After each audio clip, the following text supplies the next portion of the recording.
Hey everybody, happy Monday and welcome to another Techstrong TV broadcast. Today is Monday, February 21st. I'm Charlene O'Hanlon and I'm very excited about today's lineup on the show.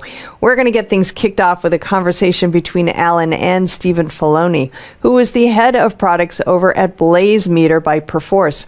And Alan and Stephen talk about some of the biggest challenges, biggest testing challenges in 2022, as well as some of the tools and methods that are needed to solve them. It is a great deep dive into testing, certainly an important part of the DevOps process and application development process in general. So definitely a great conversation you want to listen to.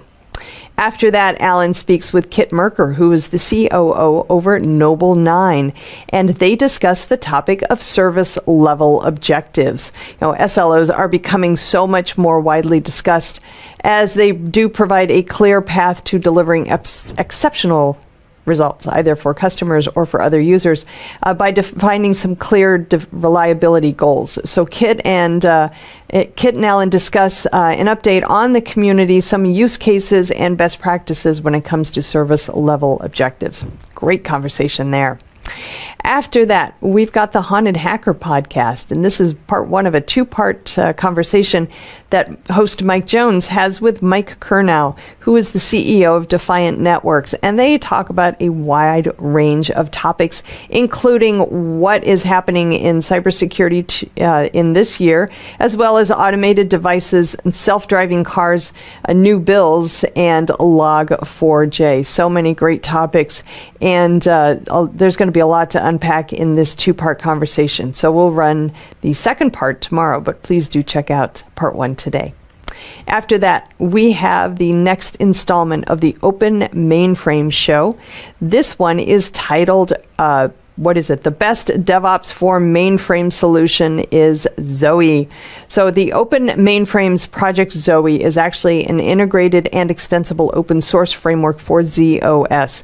So in this episode, Alan and John Murtick, who is the host, they are the hosts, they're going to discuss some updates and milestones with several Zoe leaders, including Michael Bauer of Broadcom, Joe Winchester from IBM, and Billie Jean Simmons of IBM.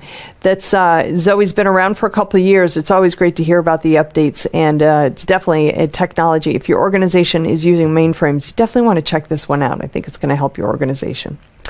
After that, we have our Something Old segment, and this is from the recent Predict 2022 event. This is a keynote presentation by Emmett Keefe and Thomas Crane. Both are from Insight Partners. They look at 2022, the new wave of technologies. What technology trends and software solutions will further accelerate organizations' transformation in 2022? Well, Emmett and Thomas give us the lowdown on it, what they're seeing in the space, particularly as it relates to DevOps, CI/CD, cloud, and cyber. There's a lot of great takeaways in this presentation, so I highly encourage you to check it out. After that, I'm back with the headlines, and then I have a conversation with Ohad Babrov, who is the CTO and co-founder over at Talon Cybersecurity. And Ohad and I have a great conversation about some of the untold dangers of web extensions and where they're headed in 2022.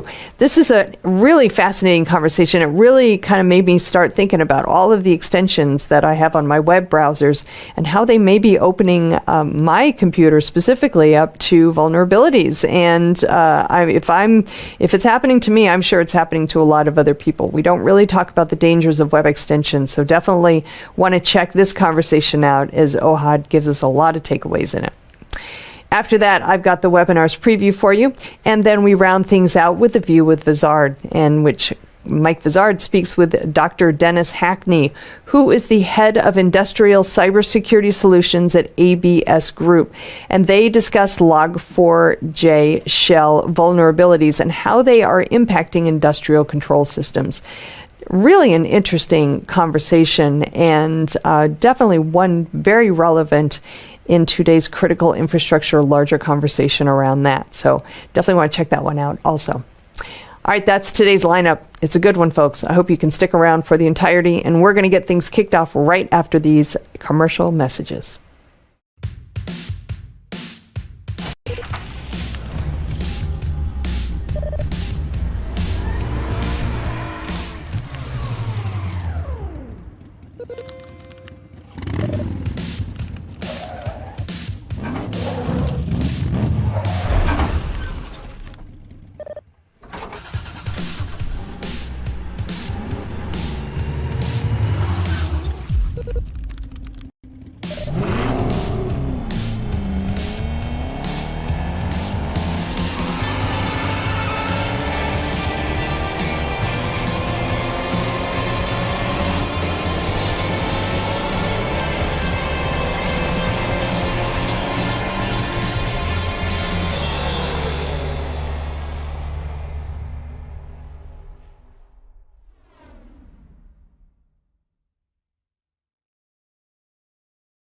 All right, welcome back, everybody. Kicking off today's Techstrong TV broadcast, we have a conversation between Alan and Stephen Filoni, who is the head of product over BlazeMeter by Perforce.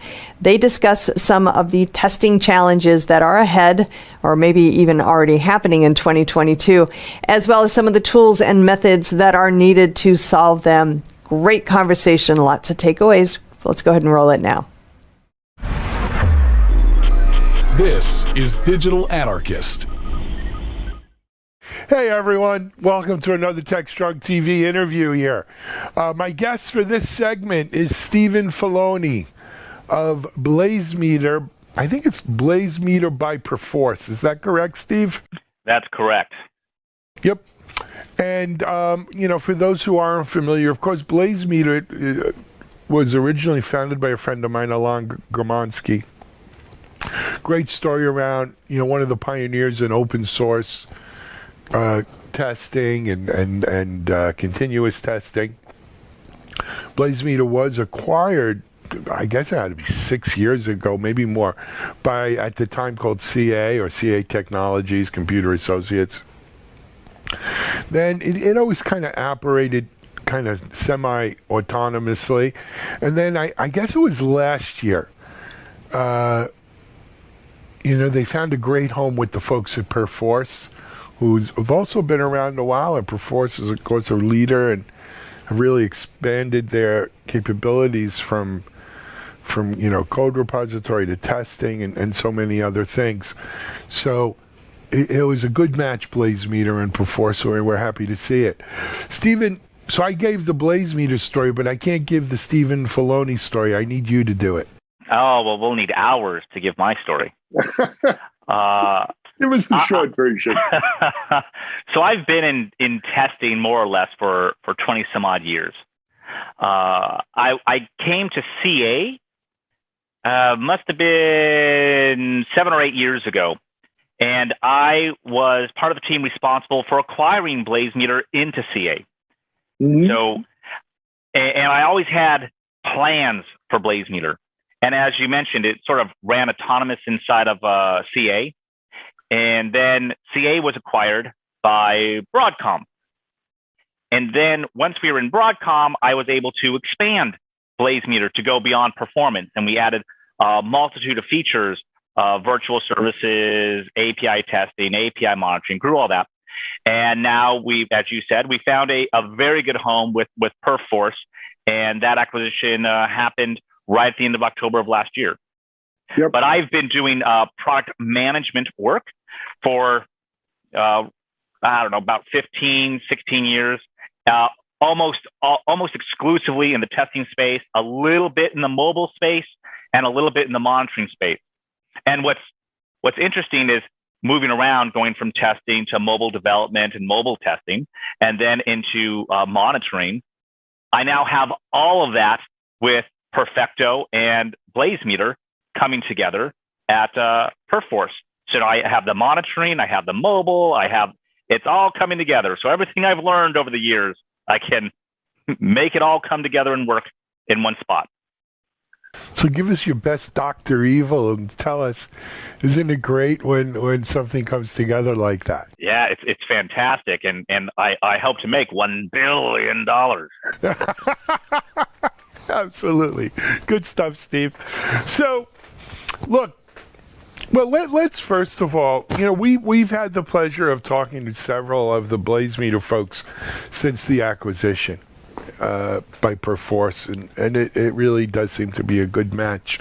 But what I wanted to kind of focus in on today is, maybe the state of continuous testing, if you will, and then a little bit of what's specifically at BlazeMeter, what's new, what's coming down the pike that we can be on the lookout for here. Sure. So BlazeMeter historically has been a performance testing solution built upon open source, as you mentioned. And we play two different roles. We work with centers of excellence who are doing large, massive load tests, and then we work in a shift left world with agile teams. And we were noticing struggles when it came to testing. with the Agile teams. So when you're looking at continuous testing is, well, a continuum. So it starts off with the development and the Agile groups, works along sometimes into a full end-to-end testing, and then continues into production.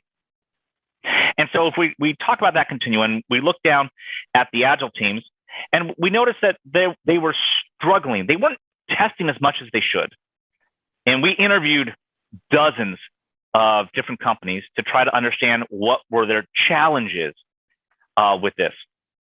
And they were a multitude of challenges. One is they didn't like using multiple different tools to try to get all the testing done, whether it's a functional test, a performance test, an API test, unit test, all different types of testing. They're like, all these different tools, some have to be downloaded onto our devices, some are in the cloud.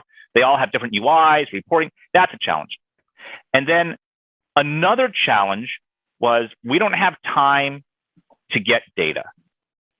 I mean, think about it. When you're testing, you need data.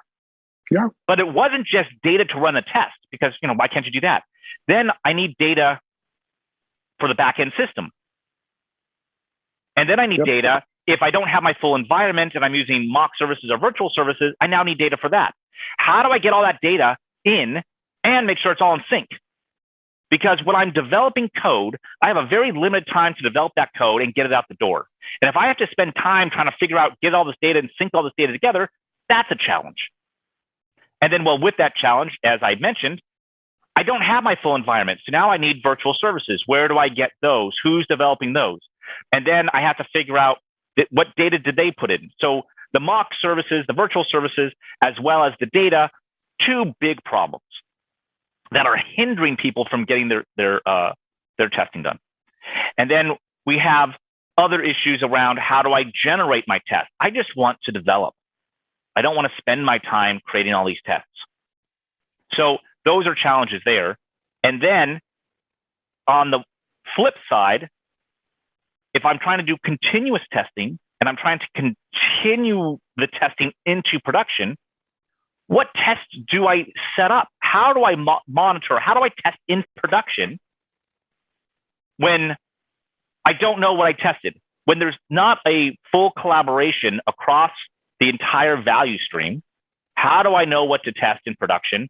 Who's creating those tests?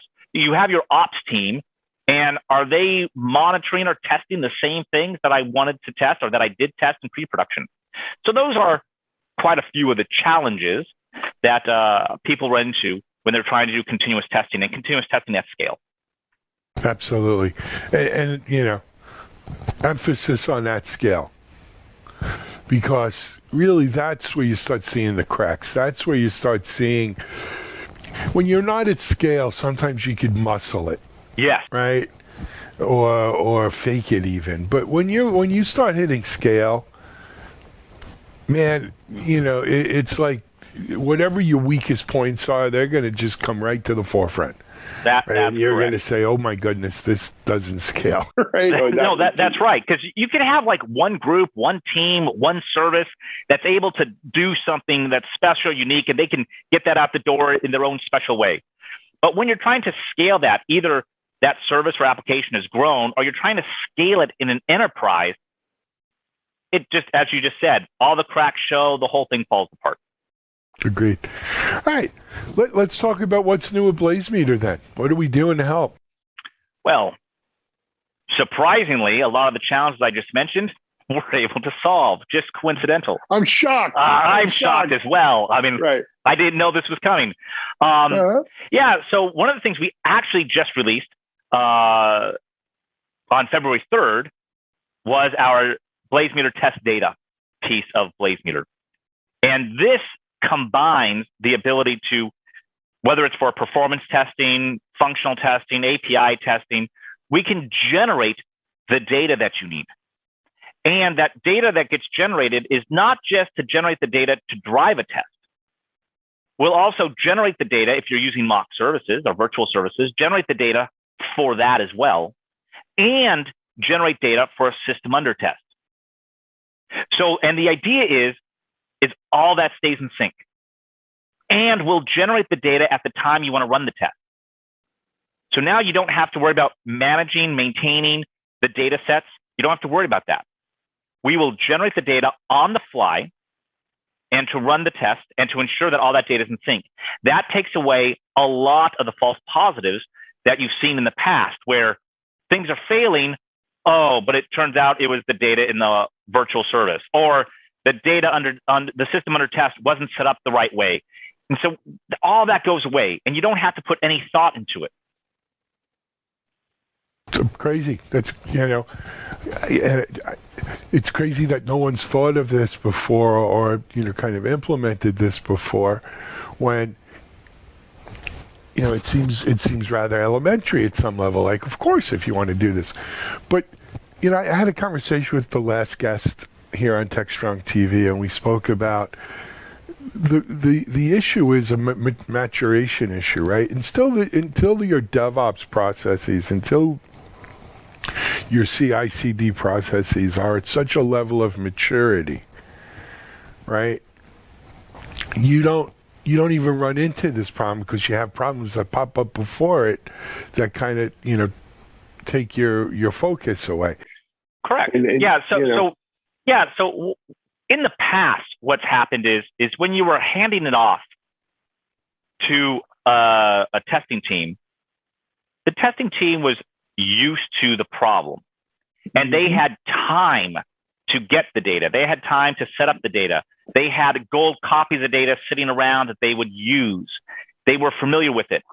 But as you're saying, the CI/CD process, the shift left process happens, the data problem, the virtualization problem is completely exacerbated because they don't have the time, they don't have the ability, they don't have the skill set, they don't have the desire to do all that. They want to get their code that they developed and they want to get that out the door as quickly as possible. And testing is sometimes seen as a hindrance.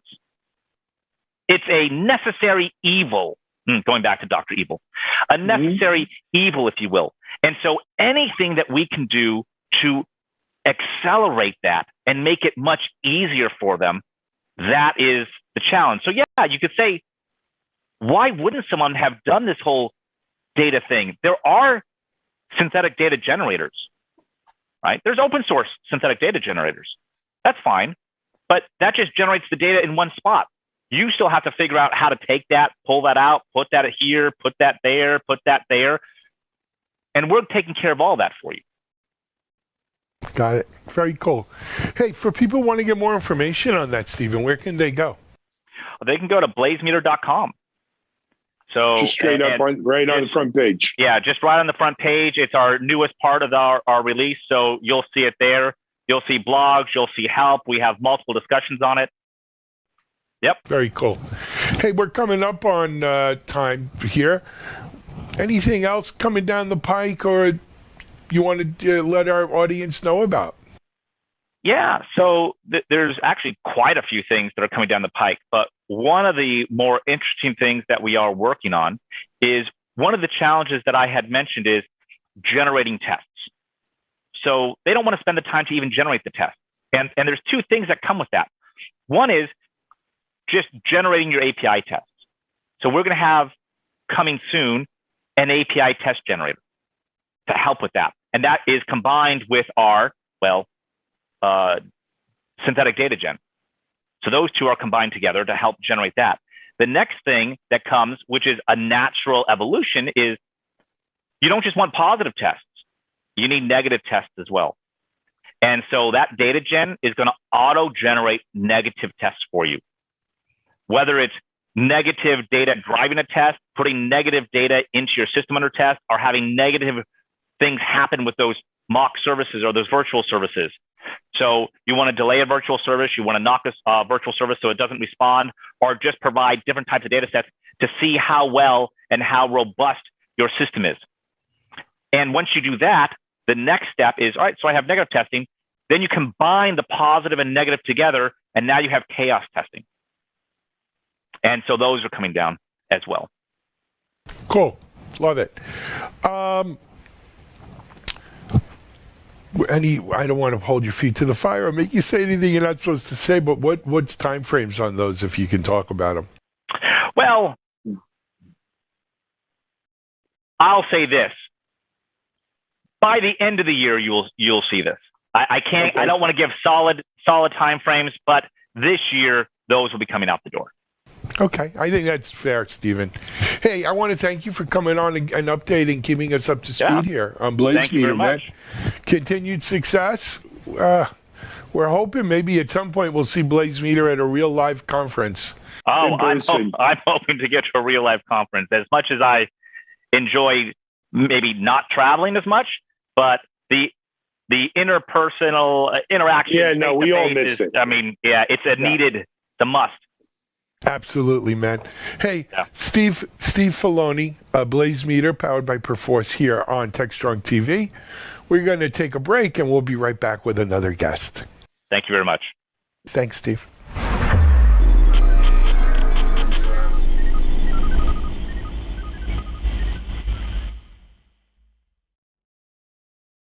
SecurityBoulevard.com is the leading resource for news, analysis, and education on challenges facing the cybersecurity industry. SecurityBoulevard.com covers all aspects of cybersecurity, including data security, DevSecOps, cloud security, application security, network security, security threats, and more.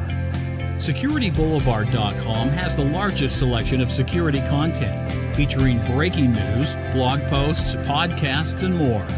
Visit www.securityboulevard.com to learn more. SecurityBoulevard.com, home of Security Bloggers Network.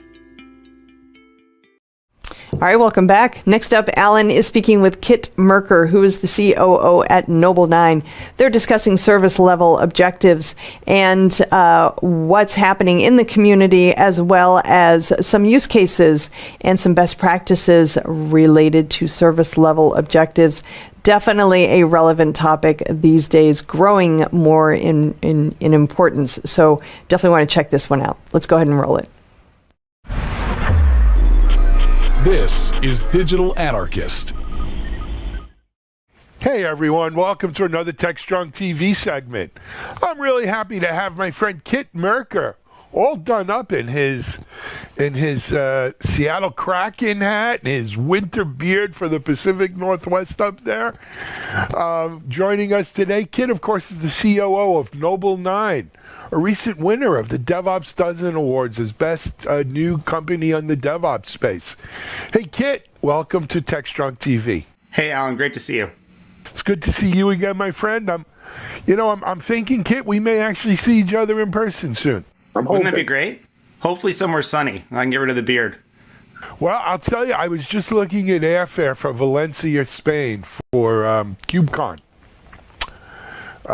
In May. I don't know if you guys are planning on being there for that one, if that's like a CNCF thing you go to or what, actually we have a roadshow coming up in Seattle at some point. I'm not sure when. We'll talk about that. Well, in May, I'm not sure about KubeCon, but we will be having SLOCOM, and we're doing it online this year again in May. So that's what I'm looking forward to. Yes, I think I saw that. What are the dates? It's May 9th through 12th. Very and that cool. will be completely online and asynchronous and attend while you work, just like last year. So we'll have tons of speakers and all the fun from last year that we had, and hopefully even bigger. The CFP is open right now, so if you go to sloconf.com, you can submit a talk, and it's going to be exciting. And you guys covered we're a media sponsor last year, so hopefully we'll have you back. Yes, Not to we put you were. on the spot. I remember we'll talk about it. All right. So it works out well because I think KubeCon, if I'm not mistaken, is like May 16th. Yeah, we intentionally didn't put it the same dates, so. Yeah, so that'll work. Cool, man.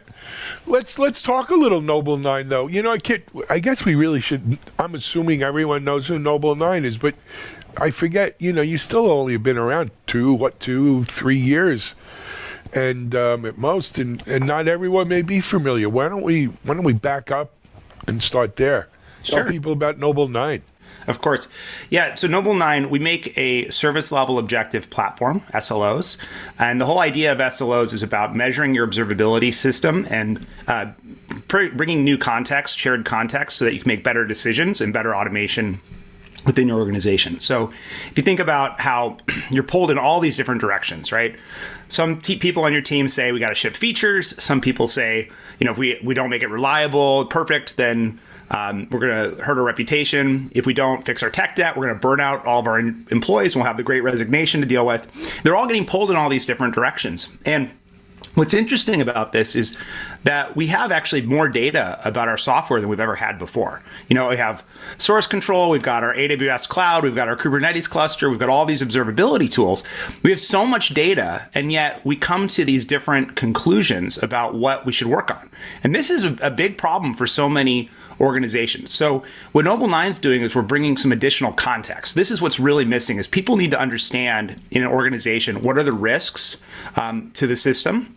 What are the expectations that customers have? And what are the trade-offs we have to make in order to deliver the right kind of service to our customers? So what we're doing with service level objectives in Noble 9 is we collect all this observability data. We add this context and we drive automation and decisions so that whether you're on call, you're planning your feature roadmap, or trying to justify your investments, you can see exactly what the impact is on the business, and everybody can start pulling in the same direction. And that's really what we're doing. And like you said, we've been around for a couple of years. We now have a product, in market. We both have a kind of a entry level thing called Hydrogen and an enterprise class product that's being used by some of the world's largest enterprises, and it's very exciting, and we're having a great time. Very cool. Yeah. Kit, when we look over the evolution of the last couple of years, right? Because I remember with Noble 9, right? We first thought of it around, well, this is an SRE kind of thing, right? Yeah. And SREs early on were inherited a world of SLAs, right? Where it was, perform or, a quick bullet to the back of the head will work. Metaphorically speaking. But that wasn't a very forgiving model or a model that would really kind of foster cooperation and team building and, a lot of the principles behind DevOps, right? About how we get stuff done. It's very hard to have a blameless postmortem when if you blew an SLA, someone's job is on the line. Right. Well, it's really interesting because I think definitely in the sort of earlier, I would say IT service model, right, where you have SLAs, especially if you have, maybe outsourced contracts, right? SLAs became really a form of punishment, right? One of the interesting things that I learned from sort of the Google SRE model is that there's an assumption of reliability at Google, an assumption of infrastructure investment that's not actually there in most enterprises. The SLOs that are prescribed by the SREs in the Google model are really trying to hold back overinvestment in infrastructure and this sort of gold-plated infrastructure problem. Well, most companies in the real world it's the other way around. Their issue is they can't keep up with the reliability needs, and the feature pressure is really the issue that they have. And so with this SLO model and being able to define them, so in fine-grained ways across multiple data sources, being able to use it with automation, what changes is that you can start to put guardrails around these different conditions that people care about. You start to model the business. And this is really what we got to get to. It's about building the technology for digital business because all the businesses are digital now, right? And so your point about kind of like how do you adopt the sort of DevOps method and bring this to the table. I mean, really, DevOps is trying to get better at building software, become more kind of diligent and efficient, and make the right trade-offs. It's about ownership, right? A sense of responsibility, but not punishment. And I think once people realize, actually, I just had this customer from Flexera. We just did this testimonial video together, and he said this, like, once people realize that they weren't building SLOs to point blame at them or punish them, that we were trying to do it to help them, so that the people in the organization could see when they had problems, right? When they needed help, then people really got open to this idea. And this, to me, this is the game changer, is if we can help organizations become more transparent, to be able to do more through APIs instead of meetings, if you know what I mean, right? Like using the data and the systems to help make these better decisions. This is what changes culture, right? A lot of people want to talk about reliability culture and DevOps culture and agile culture. But that's actually a scary idea. The way I like to think about this, and what we've talked about with our customers and community members, is it's about how you make decisions together, right? And if you can make lots of decisions in a way that that is supportive of the strategy, supportive of the business, and also, the realities of the pressures that we're on as humans. And let's not forget that everybody's going through a hard time and maybe not totally happy being on call and all these other things. Taking all that into account and making a decision together. This is what becomes culture, not the other way around, right? You don't change culture first to get the decisions. You start making good decisions, and then the culture emerges from that. And it's, I think, a really important idea. I agree with you 100%. I mean, no doubt about it. And it is, but, when we focus on DevOps, being about delivering software, and clearly that's the goal, right? Deliver software better, faster, higher quality. In order to do that, there's that whole culture thing, and some people say, culture's BS, It's not. Having a team that works together, had goals that are clearly enunciated, right? What we're all trying to do, what you understand what the guy or gal next to you is doing, right? And why they're doing it and how you fit into it. That's all part of that. All of those things help you get software better, faster, higher quality. And that's where it is. What's interesting about Noble 9, Kid, is that from where I sit, right? Because I sit, beyond being on different sides of the continent, I sit in a different chair than you. I get to look at the whole market, without a horse in the race, so to speak. You guys have done a really great job of defining and owning SLOs, right? I think for a lot of people in the marketplace, right, SLOs aren't necessarily synonymous with Noble 9, but you've probably done more to promote SLOs in their use and why they're beneficial than anybody else in market. Well, first of all, I appreciate that a lot. I think it's a reflection of the community. I think it's a reflection of, a nerve that we hit at some level because, to your point, right? Goals that are, well enunciated. And it's funny to me because I think oftentimes we think of goals as things that are like kind of squishy, right? We set stretch goals. Oh, sorry. I thought I muted everything. Never all muted. We're all muted. We want to set goals. Sometimes they're a little squishy is what I was saying. So it's like, maybe you have OKRs, maybe you have stretch goals, maybe you have some different perception of what the goal is for your service. And what SLOs are doing is turning it into pretty much the most precise type of goal you can imagine, which is code, right? Like actually describing it in code and something that's, checked in, where it's the truth. There's no arguing about what it is today. Now we can change it, right? We can always change our minds about what the goal is, but at any given point in time, there is a goal that's described, and there's a set of actions associated with that goal. And to me, this is exactly what is so attractive to people in the market about SLOs, because they're no longer guessing. They're no longer, sending each other Slacks and emails and writing documents and putting it in dashboards. They have a very precise way of describing what they want and expect from their service.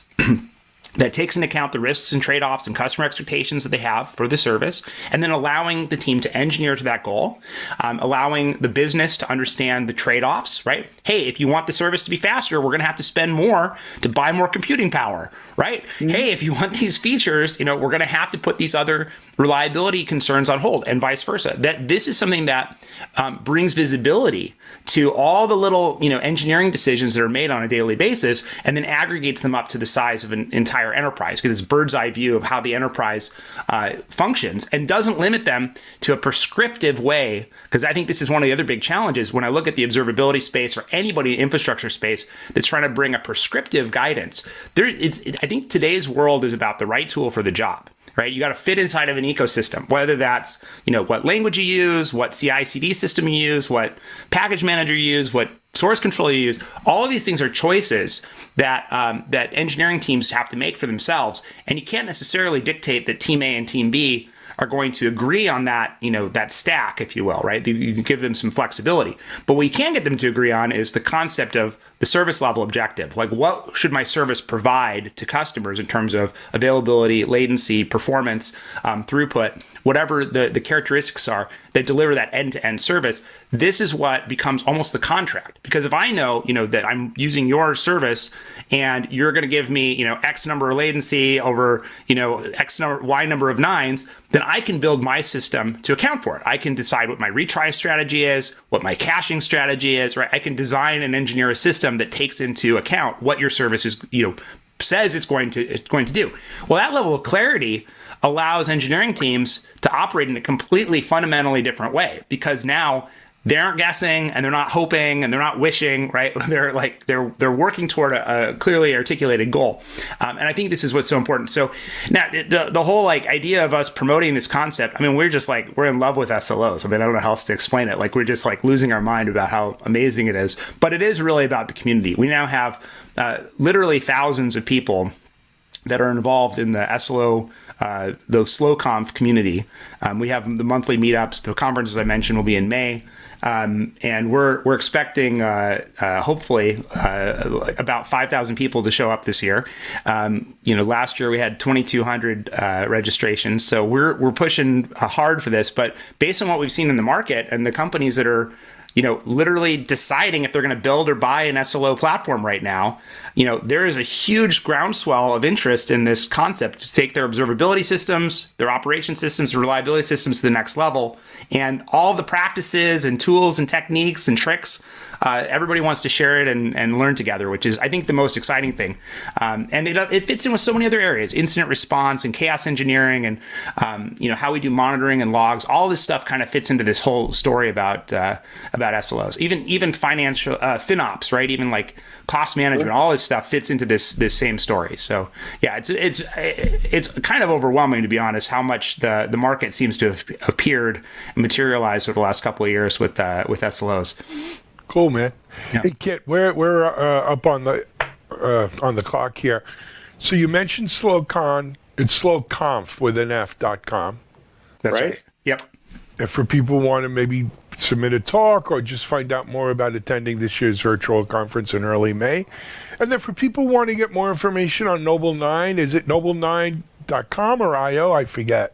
Noble9.com. Yep. NOBL number 9.com. That's it.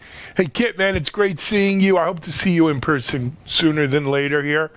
But keep doing what you're doing, man. And congratulations on the DevOps Dozen Award as well. Thank you so much, Alan. And hopefully we'll catch a hockey game together.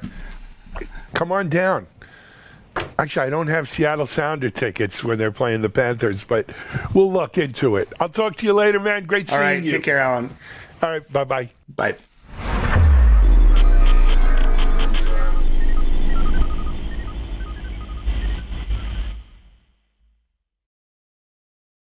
ContainerJournal.com is the leading online destination for centralized computing-related content.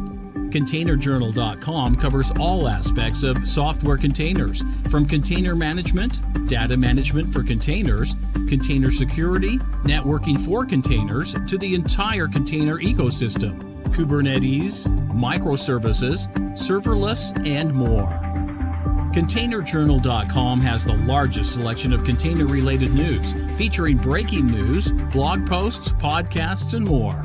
Visit www.containerjournal.com to learn more. All right, we are back. Next up, we have the Haunted Hacker podcast. This one features Mike Jones speaking with Mike Kurnow, who is the CEO of Defiant Networks.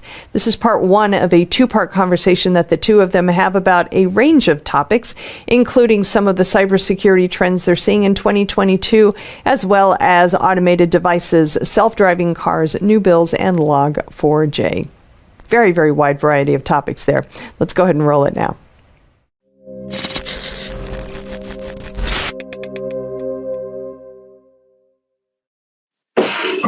Welcome to the Haunted Hacker podcast number. I don't know, Mike, what number do you want to give it? Oh, shit. Well, what was the last one? 199? Something like that. We've had them in the 300s, 200s, whatever number you want. It doesn't matter. 69. Okay. No. Any random number. 200. All right. Yeah. Nice and even. Haunted Hacker Podcast number 200.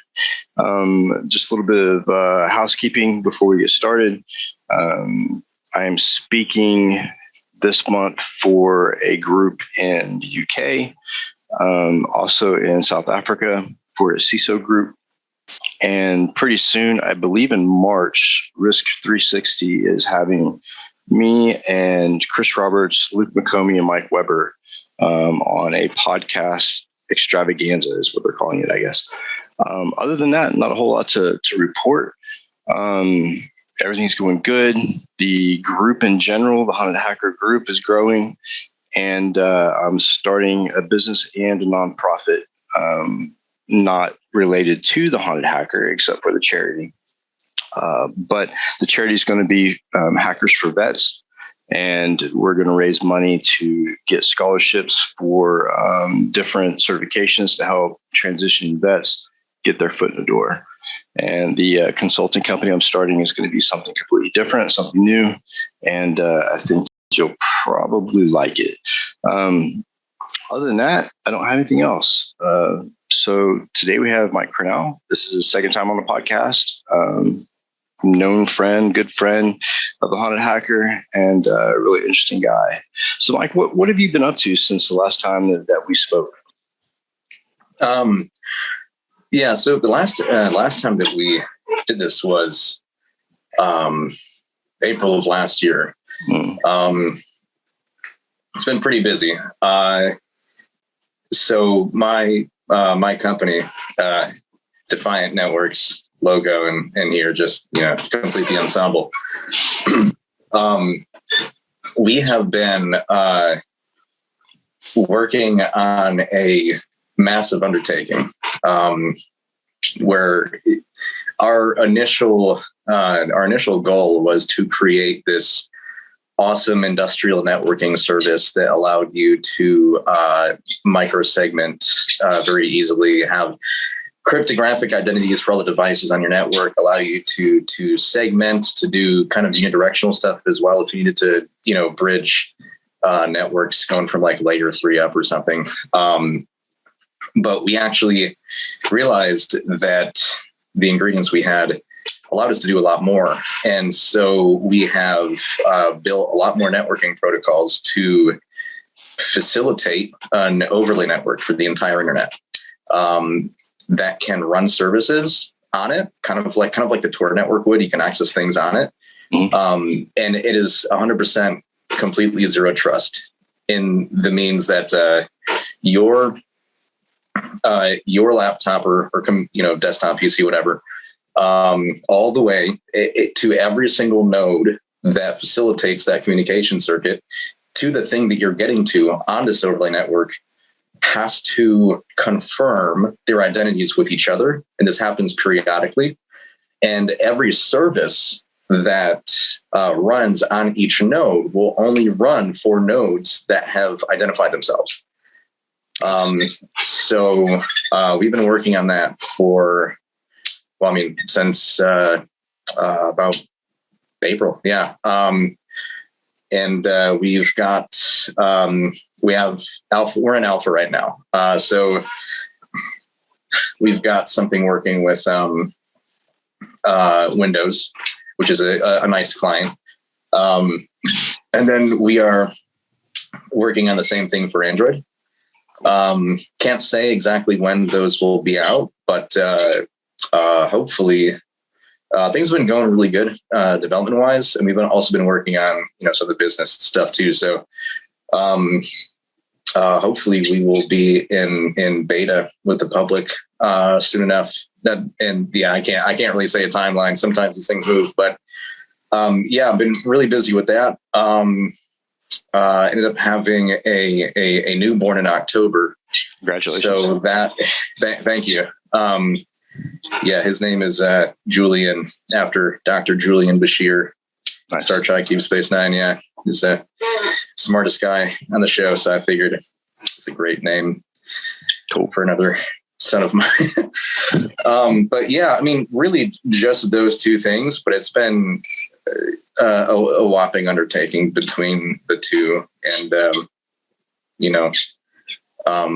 all good though, like all good stuff happening. Cool. And then you lay on top of, on top of having a newborn and all the work you're doing, and taking a look at the issues that cybersecurity is having right now. And we talked briefly before the show about some of the stuff that we've seen and experienced. And we both have a laundry list of things that are pretty shocking and things that don't necessarily give 2022 a bright start, I guess. So, I know Log4j was a big thing earlier this year, beginning of the year and going into January. And it seems like, at first I thought maybe this is one of those vulnerabilities like Heartbeat, right? That was complex, but everybody was vulnerable to it. That people weren't necessarily going to be able to just click a button and gain access. But with this one, it appeared that way, but we're starting to see a lot more exploitation on a lot more unpredicted types of devices and networks, I think. Tell me about your experience so far with Log4j and some of the stuff that you've seen. So dealing with Log4j from my perspective has been more so looking at it from kind of a critical infrastructure lens, right? Mm-hmm. So some stuff I do is working on civil engineering and critical infrastructure projects and creating security architecture that will eventually become a framework to carry out the most conducive deployment for a safe and secure industrial network deployment, or solution deployment, whatever the contract may be. And initially, I had just kind of looked at Log4j as another one of those, this is just like a software thing. Yeah, this is gonna, screw up your whatever desktop stuff, right? But really, it's extremely pervasive because of how ubiquitous Java is in a lot of things that are used, especially on the control side. I'll give a quick example. The Siemens CERT had on the 17th of this month, actually, so like 5 days ago, they published a document with their findings of all of their products that were vulnerable. And it is a long list. I want to say there's I've got it pulled up here. Just scrolling through really quickly here, it looks like, I want to say probably 45 or so, 45 or 50 products. And it's not an exact number, just, scrolling through, that's what it looks like to me, about 40 or 50 or so. And that scares me a lot because working in the industrial controls arena, I know that a lot of the update cycles of like a manufacturing plant or a major transportation system, that stuff takes a long time. Like it becomes a project. It becomes a project that has to be bid on. There's all this time to get someone that can do the work and vet those people and have all the interviews with them. And then from there, all the testing that has to go on, the redundancies that have to be built to keep the mission critical systems and functions running so that you can do these updates without really making that big of a dent in the operational output of whatever that entity is or that target is. Right. And I think it's going to be around for a long time in the industrial space. Yeah. A second thing that also has been kind of keeping me up at night is connected vehicles. It's been recently documented. I think it was Trend Micro. Yeah, Trend Micro put out an article, one of their research articles, talking about electric vehicle supply equipment, which is basically like their charging stations. So electric vehicle charging stations can be, there's other ways to compromise it, but Log4j is now a gaping attack vector in a lot of these. That might be able to get updated more easily, but the fact of the matter is we don't know exactly what effect it'll have on vehicles, because newer vehicles like the ECU network, the CAN bus network, most manufacturers and OEMs have done a good job with kind of segmenting the network and hardening it, but some older vehicles not as much. Right. So it can be anything from like tricking the vehicle into thinking it's charged when it's really not, so you run out of charge down the road. I don't know, right? All the way to potentially having a detrimental effect on a different ECU that can control, like drive-by-wire functionality, or maybe some other kind of functionality of the connected vehicle. It's kind of scary because, again, manufacturers don't all do the stuff the same. The onboard networks. So, I think that'll be fixed much quicker. But the damage might already be done, and I don't even know. Yeah. So that's the scary part, is not knowing, I think, is the hardest part. And we both know people like Alyssa Knight who used to focus strictly on that type of stuff, right? The connected cars and the automated systems. And it's funny, but kind of, I guess in a really weird, twisted way, comforting that the predictions that I made for 2022 are not very far off already. You talk about, plants and Log4j and some of that stuff. My predictions for 2022 was infrastructure was going to be targeted. And so far, I've been on 2 incident responses, one for a law enforcement group and the other one for a transit company. So, already countries are using, and I say countries, and we'll dive into that later, but countries are using Log4j in very interesting ways to gain the foothold that they need in these infrastructure groups, which is scary. Yeah. With, especially some of these that might be, or that are nation state backed, right? So they have the limitless funding or resources, to carry these attacks out. It just opens up a new vector for, international cyber war. I feel like that term is kind of cliche because it's used so much and means so many different things, but it's one more way for someone to fuck over someone else. Yeah, totally. I think, which is par for the course. Yeah. And I think this year, I talked about, geopolitical issues globally causing more internet and technology issues and outages. And already we've seen Russia attack the Ukraine with ransomware, the Ukrainian government. And we're starting to see a lot more geopolitical tension globally, not just with Russia, but also with China and Taiwan, and places like that, in Cuba with the Havana Syndrome. And then you throw on top of that a really bad vulnerability like Log4j. We've seen vulnerabilities from that flared up during the pandemic when everybody started working from home, like VPNs. And you and I talked briefly about VPN and the issues that we have there. Why don't we dive into that a little bit on the VPN side of it? Right. So I'm not as aware of any VPN providers or software specifically that is vulnerable to the Log4j specifically, but I think there have been some attacks, I guess, in the more contemporary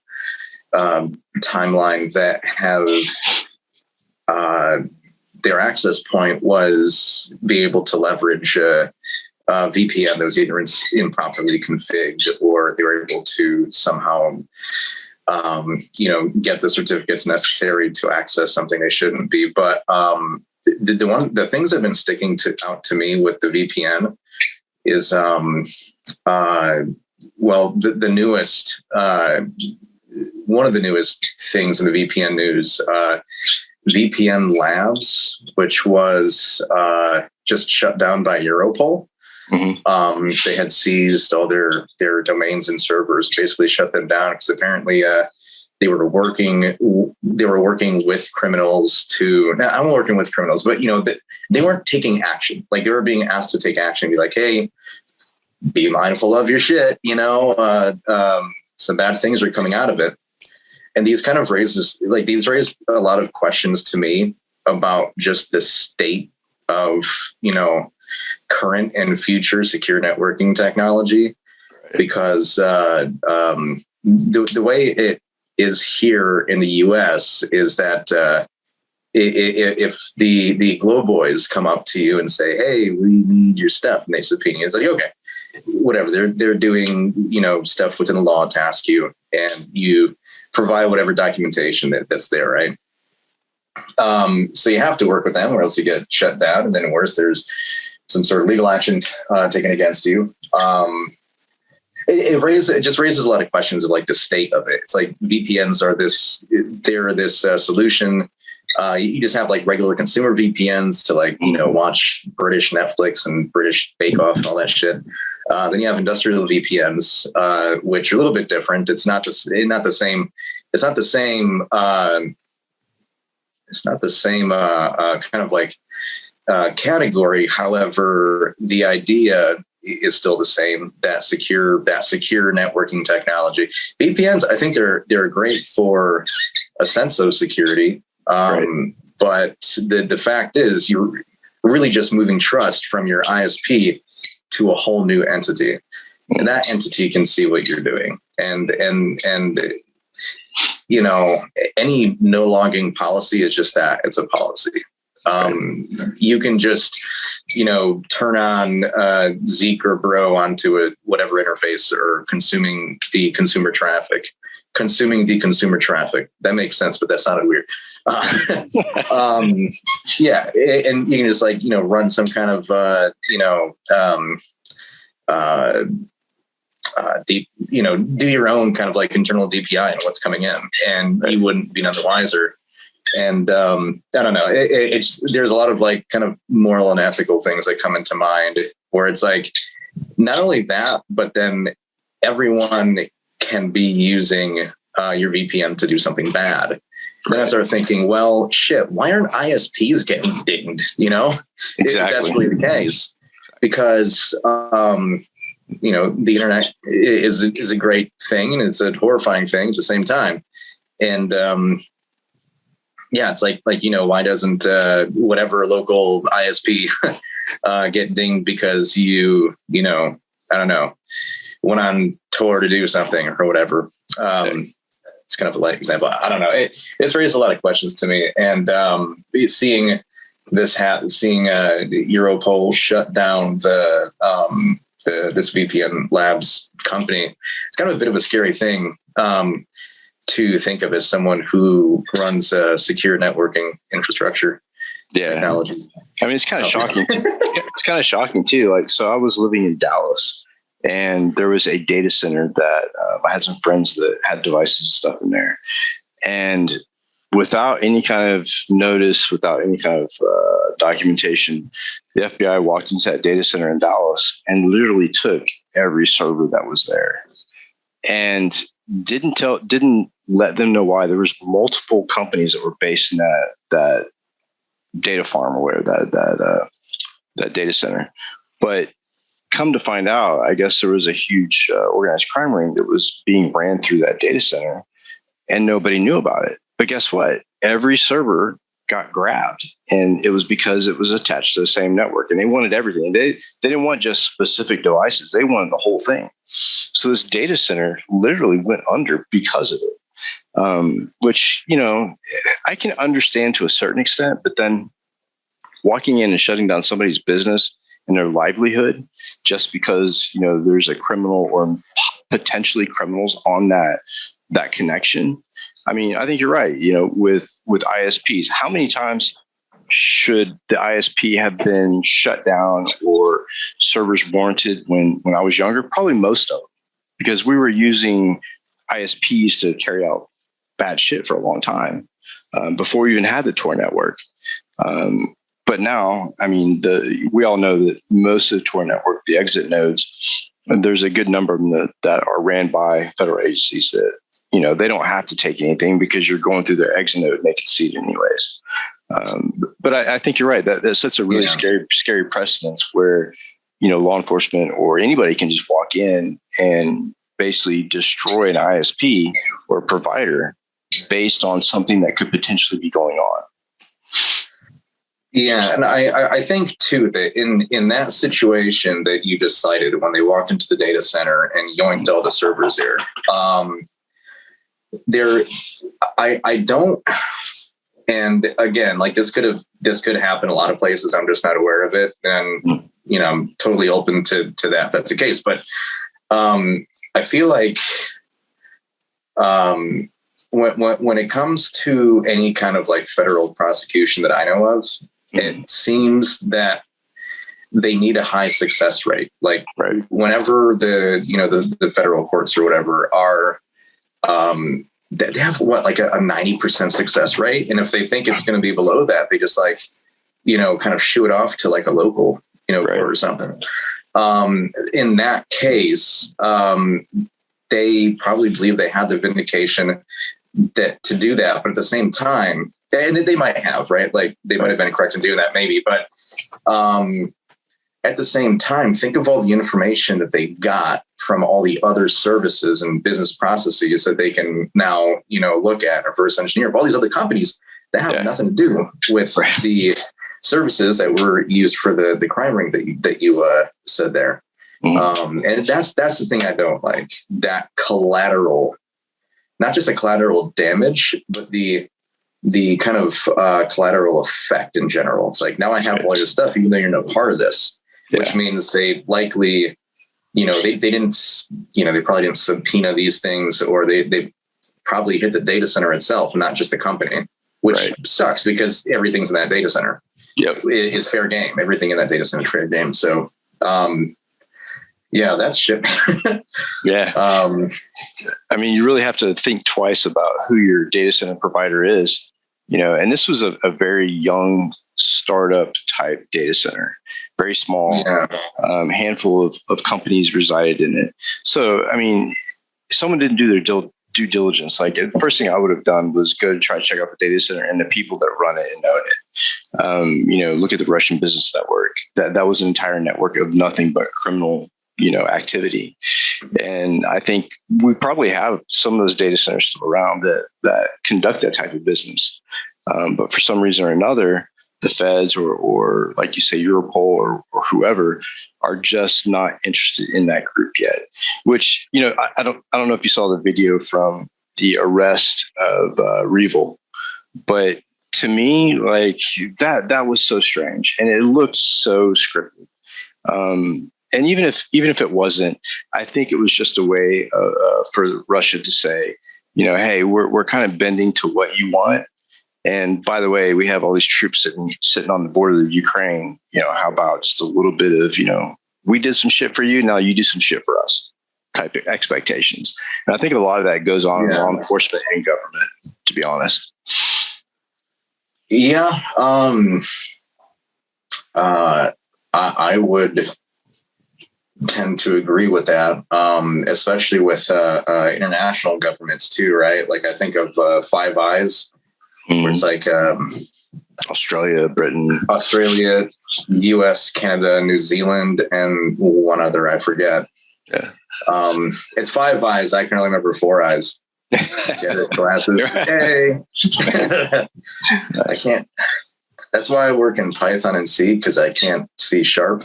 Nice. I like that. When I used to teach, that would be a joke that I killed for my students. because I'd say it a lot. Yeah. Anyways, yeah. So I think that kind of justification of cyber, shutting down cyber criminals, maybe there was another company of interest that was in that data center too, or, I don't know. But anyways, yeah, I mean, doing due diligence and some form of risk assessment on the data center that you're using, I think is important. I think on the flip side, there could have been the rationale of, hey, this is a young data center. They might not have a lot of the security maturity in there yet, so I can get away with some stuff. Right. But then if you were to go to a larger data center that's running, things from, like big Fortune 500 companies that aren't running their own infrastructure or just outsourcing some of that processing to different data centers or whatever, that might also be kind of like a fly under the radar kind of move as well. You just be careful with what you're sending out of that data center kind of thing.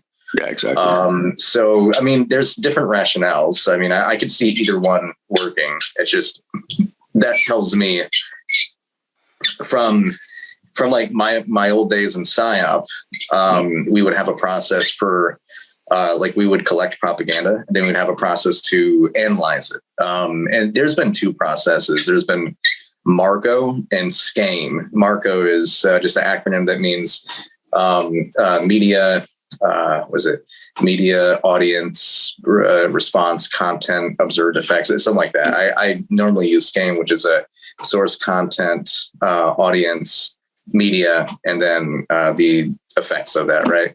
Mm-hmm. So the idea being, whenever you get a piece of propaganda, you analyze it to try and get into the head of the people that are putting it out there.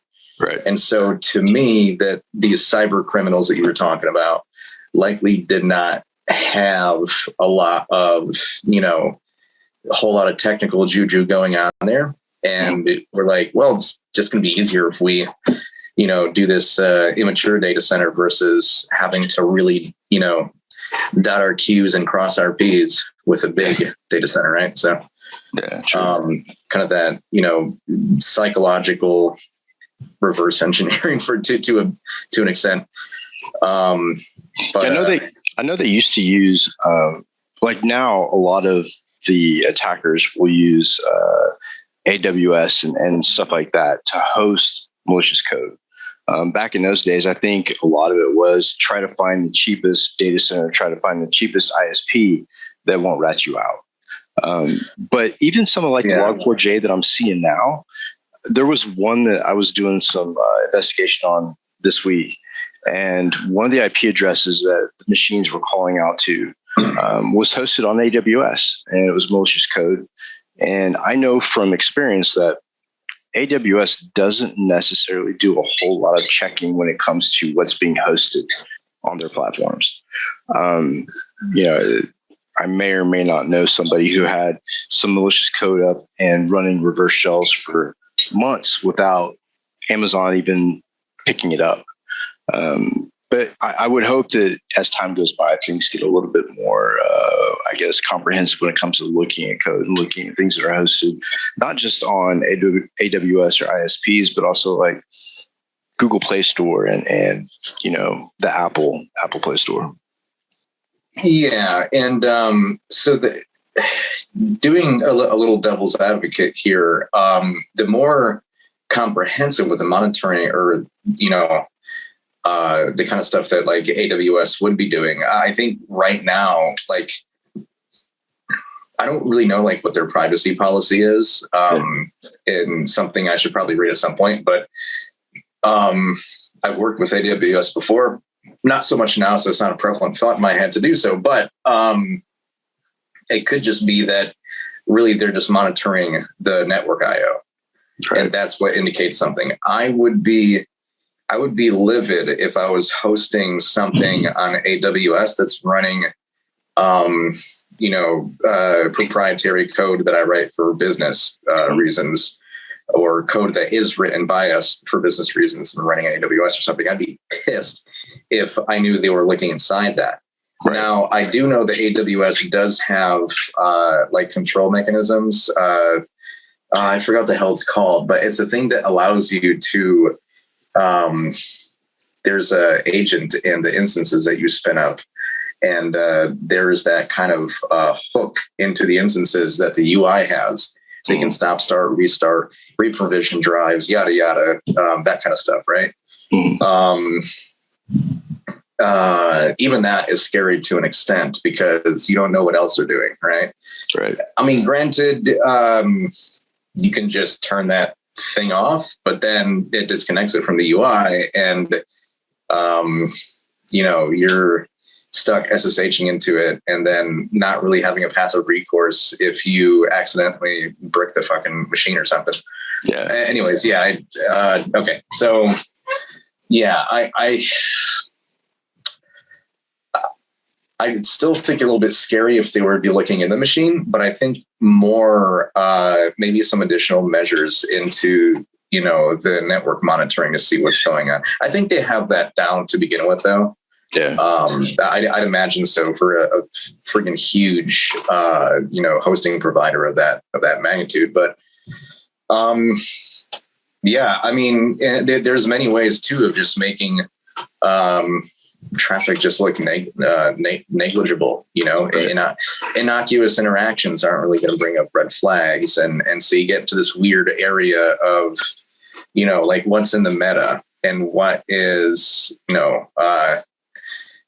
normal baseline for that node or not. It's the stuff like that. I don't really know the efforts and they can go through and the money they can spend to really dedicate to that, though. I'm not sure.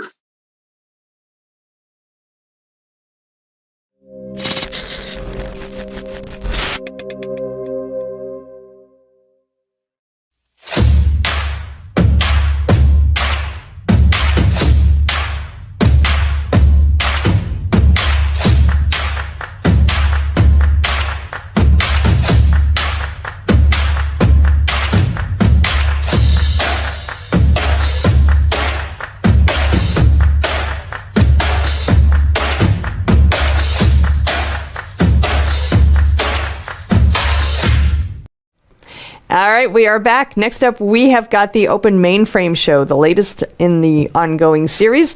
This one looks at Zoe, which is the best DevOps for mainframe solution. It recently won that category in the DevOps Dozen Awards. So in this episode, hosts Alan Schimmel and John Murdoch will discuss some of the updates and milestones with several Zoe leaders, including Michael Bauer from Broadcom, Joe Winchester from IBM, and Billie Jean Simmons from IBM. So if you are not familiar with Zoe, the Open Mainframes projects, Zoe is an integrated, extensible open source framework for the ZOS environment. So if you got a mainframe, you want to do open source, Zoe is your technology. So let's go ahead and roll this now.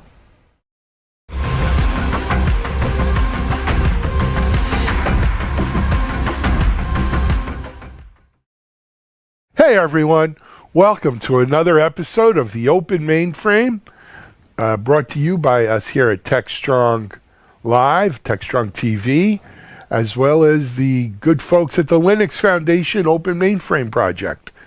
For those of you who have not seen this show before, it is a monthly show where we examine topics involving the open mainframe, open source in the mainframe, how it interacts in today's modern development and operations DevOps world. So much going on for it. My co-host John can give you, and I'm going to ask him to when I introduce him, to give you a brief overview of the Open Mainframe project at Linux Foundation. But before we do that, let me introduce you to first our panel for today's show. Joining us all the way from the UK is Joe Winchester. Joe, welcome to the Open Mainframe video. Hey, Alan. Thanks. Glad to be here. Nice to have you here. Joe, if you wouldn't mind, why don't you introduce yourself to our audience? Sure, yeah. Hi, everyone. My name is Joe Winchester, and I sound English and live in England, which is a bonus. My background, I work for IBM, International Business Machines, in case some of you don't know the full acronym. I've worked for them for about 25 years. I've worked on a number of open source projects. I was actually hired by IBM to work on tooling. I've worked on Java, which is a very successful open source language. I've worked on Eclipse, very successful platform. Now I'm very excited to work on Zoe, which we'll hear more about later. Excellent, excellent. Next up, let me introduce you to Billy Simmons. Billy, welcome and thanks for joining us. Hey everyone, thanks for having me. So a little your background maybe? About me, I work for IBM. I've been with them for about 4 years and working with the Open Mainframe project, Zoe project for about 3. And I am the Zoe Explorer Squad lead, and we'll talk more about that when we get to it. Fantastic. Welcome and thanks, Billy. Thank you. Last but not least, we have Michael Bauer. Hey, Michael, why don't you introduce yourself? Hey, Alan. Thanks for having me on. Yeah, I'm Michael Bauer. I'm a product owner at Broadcom working on our mainframe modernization and DevOps solutions. I've been working on the mainframe for about 6 years now. Originally, I was part of the original team that developed the Zoe command line interface, which we'll talk more about later. It was originally developed as a tool to help us test our mainframe applications that we were developing in-house. But then we realized there was an opportunity to work with IBM as well as Rocket to debut Zoe a few years back. And today I'm a member of the technical steering committee of Zoe and also the Zoe command line interface squad lead. Fantastic. Thanks, Michael. Welcome. All right. I said last but not least, and that's it for now the last after the last. Right. Now really the last. No. My co-host for the Open Mainframe project, he also, when he's not doing this, spends some time as the manager of the Open Mainframe project at Linux Foundation, John Murdoch. Hey, John, welcome. Thank you, Alan. New year and great to be jumping back into some great episodes here. And yeah, I mean, the Open Mainframe project is really become that epicenter for open source in the mainframe community, across various different operating systems, whether it's Linux, ZOS, but also we're starting to see just in technology areas that are just directly in the mainframe sphere, such as COBOL. And one of the real flagship projects of the Open Mainframe project is Zoe, which I was looking, and I believe it was 3 years and 1 week ago today, Zoe 1.0 hit. That's for people listening in the audience, now you'll know the day we recorded. But, we've seen a lot of stability and a lot of great milestones that have started to happen here. And I'm really excited to see this conversation. Absolutely. I have to tell you all on a personal note, when we first started doing the Open Mainframe project, probably was it 6 months ago or more, 7 months ago, John, the monthly shows? I think we're almost getting close to a year. Yeah, no, maybe it's more. You're right. 9-10 months ago. I thought, quite frankly, it would be all Zoe all the time, right? Because Zoe is such a rock star among the stars of the Open Mainframe project. Surprisingly, I don't know if we've done that many shows dedicated to Zoe. This is our second one, I think. I think we did one early on and now this one. Two things. Number one, I think it was done on purpose on our end because there is a perception in the marketplace that the Open Mainframe project is all Zoe all the time, right? That's the only project within this umbrella, and it's not. There's, what was it, John, 20-something or 19 something? Yeah. I mean, we have a ton of projects going on here, just in various different areas. Yeah. Yeah, and we've had a chance over the last year to kind of shine a light on some of them that don't get the buzz, that don't get the spotlight that Zoe has attracted in just 3 short years. So, it's a pleasure to actually be doing this show, though, and coming and focusing on Zoe a little bit and bringing it to light for people. I would also mention that, here at Techstrong and at, DevOps.com, we've been running the DevOps Dozen Awards for the last, 6-7 years. And we always have a category in there for best DevOps mainframe solution. And there are many great mainframe solutions that are aimed at the DevOps market. The folks at Broadcom do a great job. The BMC, the IBMs, the Rockets, and more, right? All have great solutions aimed at a DevOps developer and DevOps audience on mainframe. But this year, for the first time, Zoe won the award as best DevOps solution mainframe. And it was great. It was great to see. It was great to see an open source solution like that win number one. It was great because we do this show, and I was happy for the open mainframe project. But I also think it really talks about how important in just a few short years this has become. I guess what we should do is to kick things off. We probably have people watching this, whether it's on Techstrong TV or standalone or over our Techstrong network, who maybe aren't even familiar with the Zoe project, right? We talk about it here like it's a household name, and in some circles maybe it is, but in others it's not. So who would like to go first and really kind of say, okay, this is what the Zoe project is, and maybe a little bit of history on how it came to be? Hey, Alan, I'll have a stab at that, if that's okay. Sure. And then Mike and Billy can chip in. So I remember when Zoe first started, there were three things we wanted to get right. And the three words, you still see them if you go to zoe.org: open, simple, and familiar. And those are our kind of grounding principles. So open source, open everything, I suppose. It's not just open source. I've worked on projects like Java before where we open sourced code, but it was still hard for other people to collaborate, to contribute, to engage in a decision-making process. Some of the governance of other open source projects occurs behind closed doors. As much as possible, we open up every single window and door we can, not just for the code, but for the entire process, real 360. I think that's been a success, and I'm very proud of that, and others are as well. Simple. The mainframe always had this perception of being complicated, difficult. You had to drive a green screen. You either had to have lots of gray hair or no gray hair to drive it. So we're trying to demystify and simplify the mainframe. You'll hear a bit more about that from Mike. And the familiar is a very important.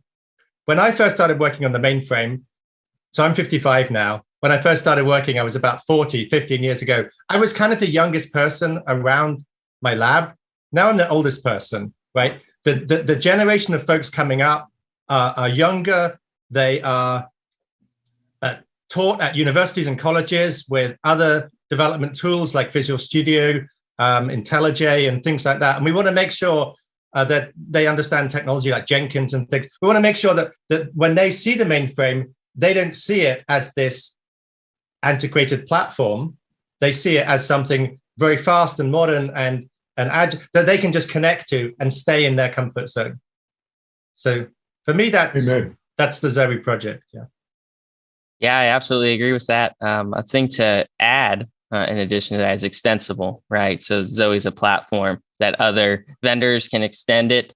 We also have conformance programs to make sure that all the plugins and extensions into the Zoe project are compatible and users have a consistent experience. A lot of this has been enabled on mainframe by the emergence of REST APIs on the system. And as these REST APIs were developed, Zoe offers a number of solutions to manage those APIs and to leverage those APIs. The first is Zoe API mediation layer. So you may have a lot of APIs becoming available at your shop. You want a single means to manage those APIs. The API mediation layer provides that solution.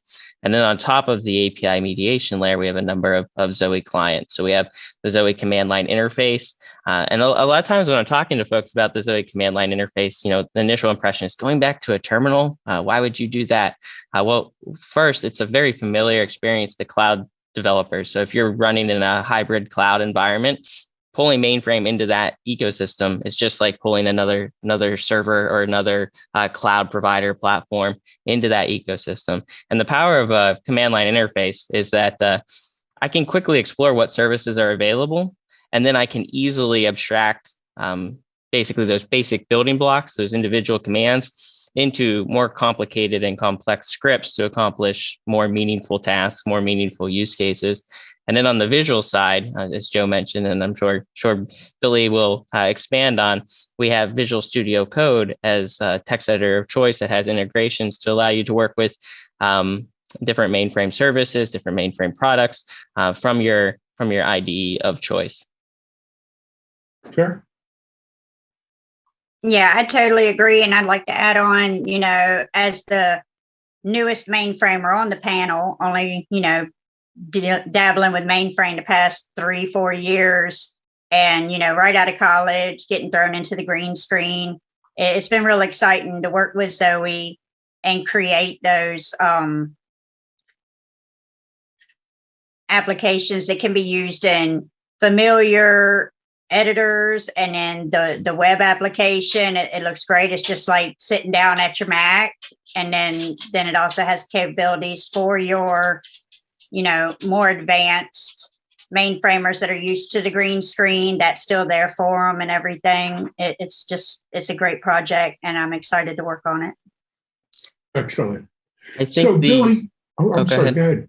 No, you go, Michael. Okay, I was just going to say, I think these solutions, especially like Zoe Explorer for VS Code, have really allowed folks coming out of university or still in university to get a hands-on experience that's very familiar to them when working with the mainframe. For example, we were talking about the different open mainframe projects, and another project that's really hit it off is the COBOL programming course. And we use a lot of the Zoe software in that course. It's the interface through which our learners are accessing the platform, are learning COBOL. They leverage the Visual Studio Code Zoe Explorer, and they also leverage the Zoe command line interface. Yeah, and another great thing about that command line interface is your web help. And then, because not everybody can remember all the commands, you just put that tag in their web help, and you get a whole list of commands that'll help you out so you can get done what you need to get done. Yeah, and Alan, the education is really key here. So I've worked on a lot of open source projects that have great technology and haven't made it into the mainstream, or perhaps they've withered and died because they haven't really caught on. If you think back to a model of, perhaps, Microsoft Windows versus OS2, for those of us who are old enough to remember that, right? The way you make your technology become pervasive is you make it available, right? You pre-install it, give it to students, children at school, so on and so forth, right? And the Open Mainframe project did a phenomenal job here. John might know a little bit better. It was around when the pandemic kicked off. I think the governor of New Jersey, there was this call for COBOL. It was like, COBOL's broken, the world is broken, we need to fix it.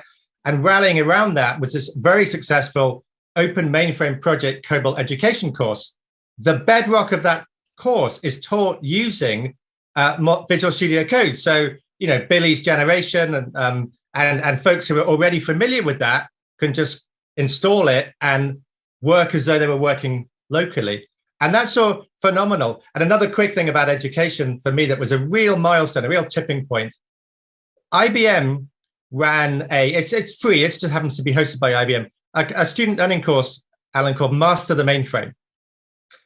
For the last 15 years, it was always taught using green screens to students worldwide. I think 27 different countries, I'm going to get the year right. Billy will correct me if I'm wrong. I think it was 2021.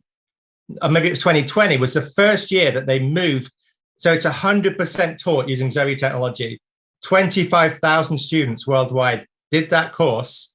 A record number completed it, and they all learned. So what we're seeing now with big enterprise customers, big enterprise companies, these students are now joining them. They're bringing this knowledge, they're bringing those skills. And then that's really sort of slowly turning the dial.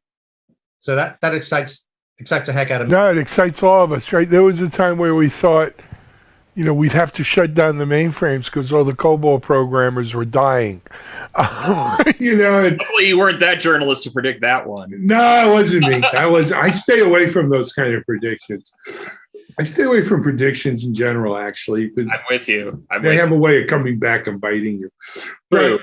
But, certainly, as Joe brought it up here, John, the COBOL program for education, and we did do a show on that a couple months ago, has really been a smashing success. Billy, you are kind of the poster child here on the panel for that, right? And I'd like to kind of understand. I mean, is that what set you on this path? How did you, recent college grad, how did you wind up here? Me personally, I went to a IBM hosted hackathon and placed and interviewed and was hired pretty much on the spot before I even graduated. I had no idea what was in store for me, and they stuck me in mainframes. So the first, few months I was onboarded and everything, I just kind of crammed all the education that IBM provides. I even did master the mainframe on the green screen before it was Zoe centric and everything. And I just, continue learning that way. So you didn't go to school saying, I want to be a mainframe expert. No, I'd never thought of mainframes. I wanted to be a programmer, and I really enjoyed it. I like solving puzzles and problems and stuff. So, but, I started learning more about the mainframe and kind of just jumped on that. And it's really cool, to know all the stuff that's run by mainframes, your airports, your banks, everything. And I kind of have a hand in some of that. And especially with the Zoe project, I have a hand in helping the developers that actually build those programs and keep the world running. Yes, they do. Hey, Michael, I suspect, in terms of your position on the steering committee and your background, you've had a hand in this too. What do you think? I've actually had a similar experience to Billy as far as my background getting started. So I got started on mainframe back in 2015. And when I joined Broadcom, which was CA Technologies at the time, we go through an extensive training program. And we learned about the tools of the trade, which at the time were, ISPF, 3270, writing rec scripts, writing JCL, but doing that all on the platform. And a lot of this tooling we have today wasn't around back then. So I got to see it sort of firsthand evolve from where it was to match what I had used back in university to develop different distributed applications and things like that. And then in addition, now with that training program, just as it's in Master the Mainframe, it's also in that training course at Broadcom. So you're starting to see more and more folks get trained on the system. And a lot of times we'll save it for the end. We'll have them learn, the typical tools of the trade from the past, and then we'll show them this at the end. And a lot of times I get the reaction like, why didn't you tell me this earlier? So it's a bit of excitement to end the program, and they get to use, the tools they were familiar with. I still think it's valuable to learn the tools of the trade, so you have history, and then also there's particular things you may need to navigate to the mainframe from time to time to do on the platform. But with a lot of these APIs and CLI plugins, you can drive a lot of mainframe actions from off platform, integrate with tools like Jenkins. I know that was mentioned, and I think that's a big reason that this won the best DevOps solution, is because it allows you to pull mainframe into those hybrid enterprise DevOps pipelines. And it's just another platform where the code has to live, just where the system of record may be. But you can drive those processes from, all these modern distributed development tools that are available. I love it.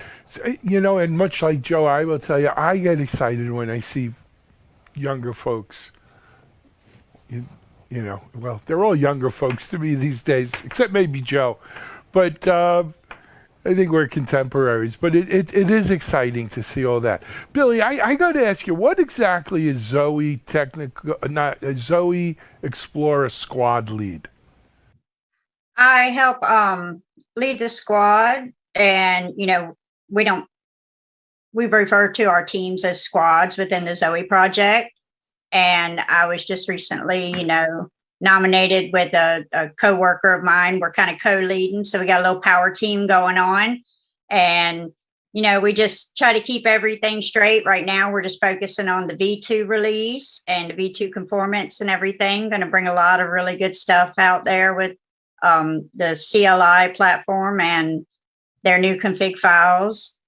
And Zoe Explorer, they have their own APIs, that we can share with our extenders. We have the FTP extension, so that allows users to connect with the FTPS using the same VS Code extension that Zoe sits on. And then built on top of that, Zoe also now has the Kix Explorer. So you have that one and can, run all your Kix programs and your Sysplexes and everything. And that's out there on the marketplace now. And all these extensions are connected to the Zoe Explorer through those APIs. And it just allows a nice, seamless user experience.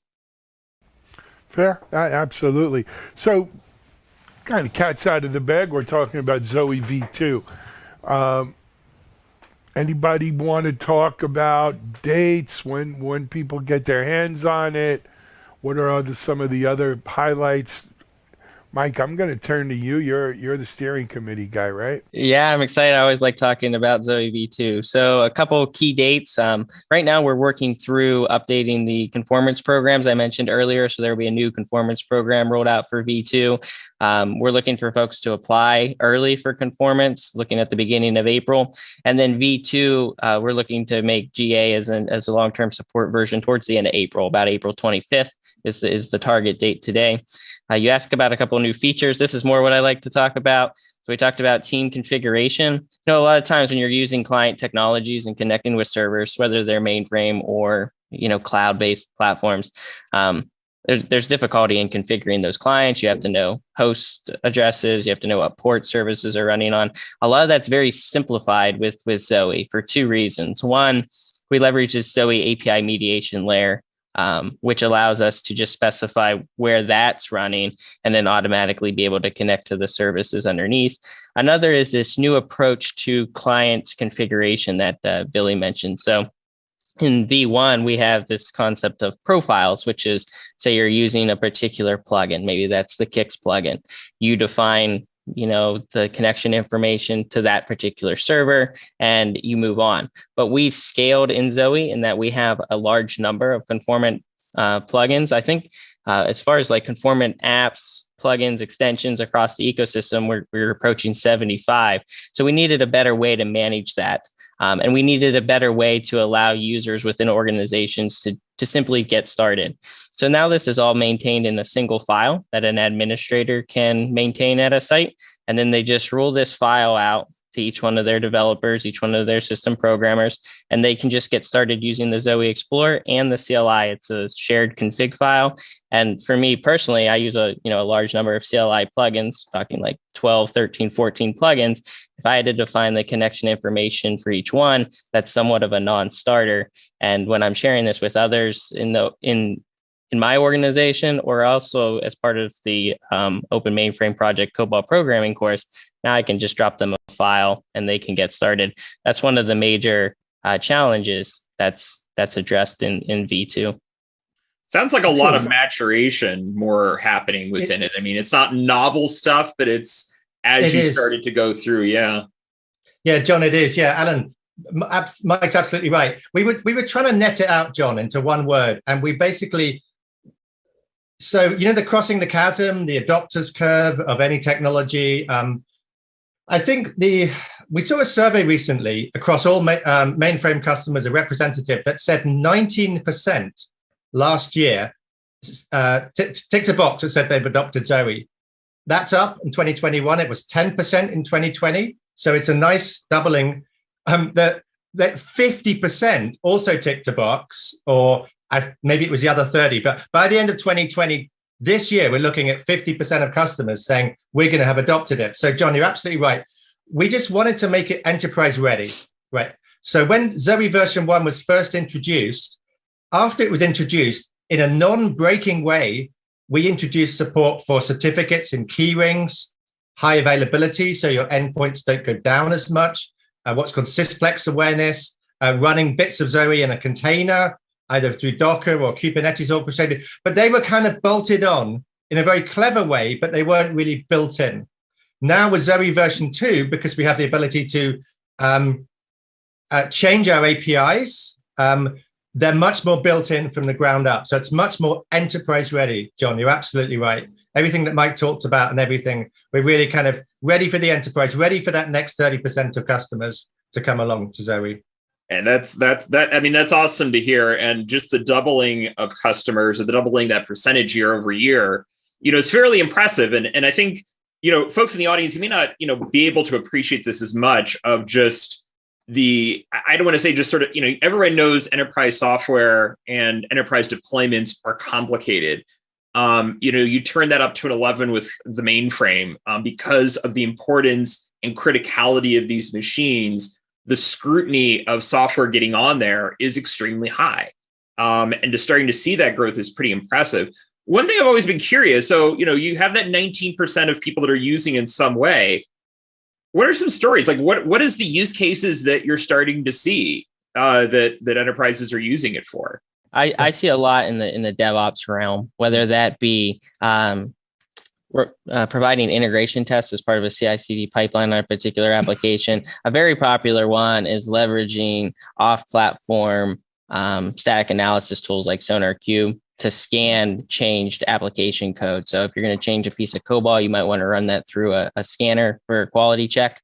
And that's a popular use case because that's easy to centralize as part of like a DevOps center of excellence team, and then roll that out across applications. Testing is being done. It's a little bit more, how do I want to say, time consuming because each application needs to write those tests. And then also deployment pipelines. So maybe you're using some, source control management tool on the mainframe, and you want to automate the deployment of packages into a particular test environment or even into, a production environment. A lot of those things can be automated, and I'm seeing that as well. But primarily more on the dev side of DevOps with the, scanning of source code. That's a very popular use case. It's an interesting one. I've not heard of that, but that makes a ton of sense. And I'm glad SonarQube supports COBOL. That's great to hear. Mm-hmm. Joe, you were going to say something there. I'm sorry, go ahead. Just like to throw in, and then I'd like to just so I talked about open, simple, familiar being our kind of grounding principles. We always question when we're doing something, do we pass all three? We came up with a phrase called all of the old with all of the new. So on open source projects and modernization projects that I've worked on that have failed, and I've worked on a few, they only appeal to one generation. The mainframe has a very diverse generation. We can just see today from Billy all the way up to myself and Mike and others. So one of the things that I've seen, and I was talking to 2 customers earlier this week, they have older, more experienced people who've laid down a vast, library of job control language, recs, scripts that do very clever things. And what they're doing now through Zoe, and Mike talked about this with APIs and Billy with the Zoe Explorer, they're allowing that newer generation to kind of orchestrate and manipulate this great legacy of stuff that they've got. So we appeal to all generations and all skills. That's something that I don't know, Billy, if you want to comment that, but I see that with Zoe a lot. It hits the sweet spot. Here recently, I've been seeing a lot of Zoe being brought into the cloud. And so to make it easier for developers and everything, just a simple container that can be distributed out across the enterprise, and everybody's set up, ready to go and get coding. There's not a whole bunch of clients set up and stuff to install and getting the environment correct before you can even get started. It really helps with the learning curve, and just cuts down on that time that enterprises need to put aside just for people to set up their environments and get going. Fair enough. I'd like to bring up a topic, and that is, look, we have 2 folks from IBM on the panel today. We introduced you both. And when we talk about, Zoe and the modern mainframe, there really is only one platform. It's the Z90 platform by IBM. But what I think one of the big success stories of Zoe is that though IBM is a huge supporter, a huge contributor of Zoe, the fact that it's under the auspices of Open Mainframe Project and the Linux Foundation kind of removes the barriers to this. I'm not going to help my friend of my friend is my enemy, or the enemy of my enemy is my friend. That whole kind of dynamic that for too long plagued, cross-industry initiatives like this, right? I think you couldn't have a Zoe without a Linux Foundation, right? You couldn't have, Open Mainframe. I agree, Alan. Yeah, it was very, very important. The Linux Foundation have done a phenomenal job. Yeah. When I talk to customers, and the same is true, one of my very first slides, I go in, I say, look, this is the Linux Foundation. When I point to the Linux Foundation, the other projects that it's a steward of outside OMP, people see, Node.js, OpenAPI, they see, what other projects does LF have? The CNCF, Kubernetes. Right? Yeah, Kubernetes, right. So they get, and they see Jenkins, and they get in their mind, they go, okay, this isn't some kind of like, playgroundware software, right? This is open source, ready for the enterprise. And you're absolutely right. And when you talked about IBM, Billy and I are both from IBM and Mike's from Broadcom. When Zoe first started, there were 3 most companies involved. We had Rocket Software as well. The Zoe Conformance Program, as Mike talked about, is where vendors can apply and certify that they have an extension that operates in an API way, and then they get a badge and they get some marketing kudos. I think right now, John, the list of vendors, diversity of vendors, is like 7 or 8. Yeah, we have a fair amount of different ones, both small, big, kind of all over the place. Right, BMC, ASG, Phoenix. Apologies if I get the names wrong because I'm recalling them from memory. But these are other players that have come along. And without the LF being there, they would have said, this is an IBM controlled project, or this is a Broadcom controlled project. And they instantly would have perhaps... So John, kudos to you. I mean, you do a great job at growing that diversity of vendors. It's really important that we have that. Yeah.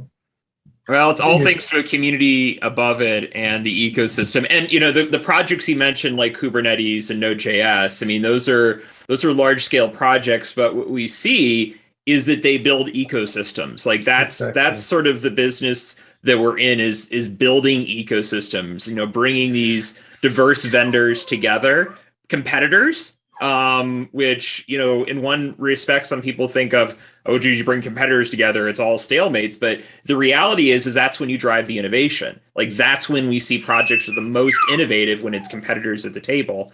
And what you start to see downstream is exactly what you said, conformance programs to help sort of define the vendor ecosystem. Last year was launched a support conformance vendor program, which IBM and Broadcom were the initial 2, and we're going to see that grow. But that's, giving customers a way of saying, okay, I'm going to standardize on Zoe. I know there's this ecosystem of tools that I can leverage. I know there's these set of vendors that I can work with that can provide support. And that's an amazing, 1-2 punch. And I know the other thing that Zoe's looking at this year is on the education side of how can we establish what a Zoe developer is and what a Zoe administrator is. And that's sort of that last piece of the puzzle. It helps establish the market for professionals around this. And then every single customer that's looking at adopting Zoe, they say, okay, I got apps I can buy, I got a vendor that can support it, and I have a hiring queue of, a hiring pool that I can work with. And those are the ingredients to building it. And those are the things that communities do the hard work of making the great technology. We try to sit in here and say, how can we build and get this ecosystem going, which is then that's really when everything starts to come together. You're right.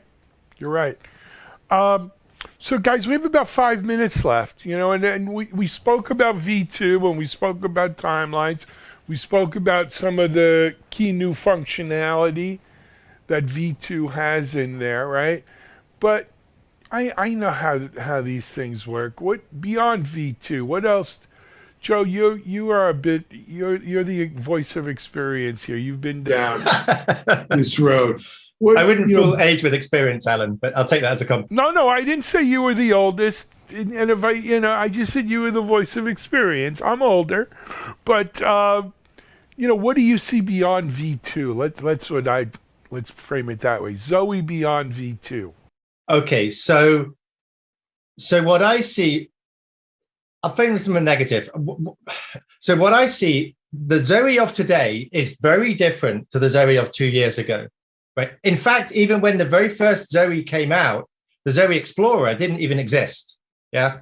I think I'm old enough to remember that. Right. It got. There are some very exciting things. So the change.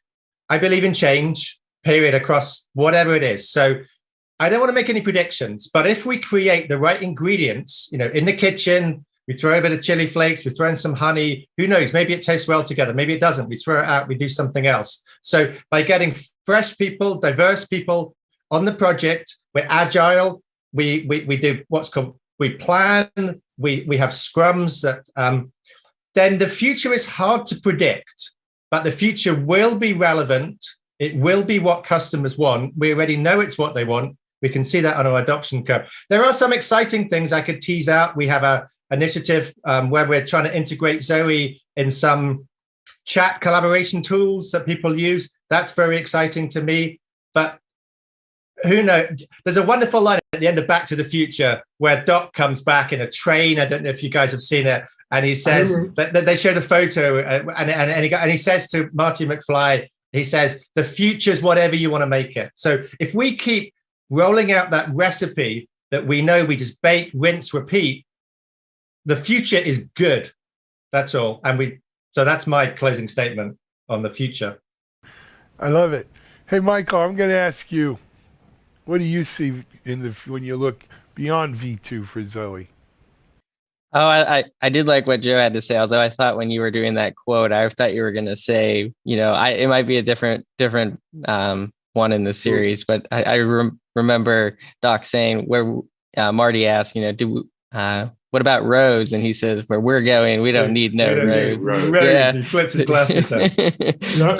So hard to say, but I like the chat ops initiative that Joe teased out. Also, there's a little bit of development going on in extensions for additional IDEs like IntelliJ and the IntelliJ base suite of IDEs, so like IntelliJ, PyCharm, things like that.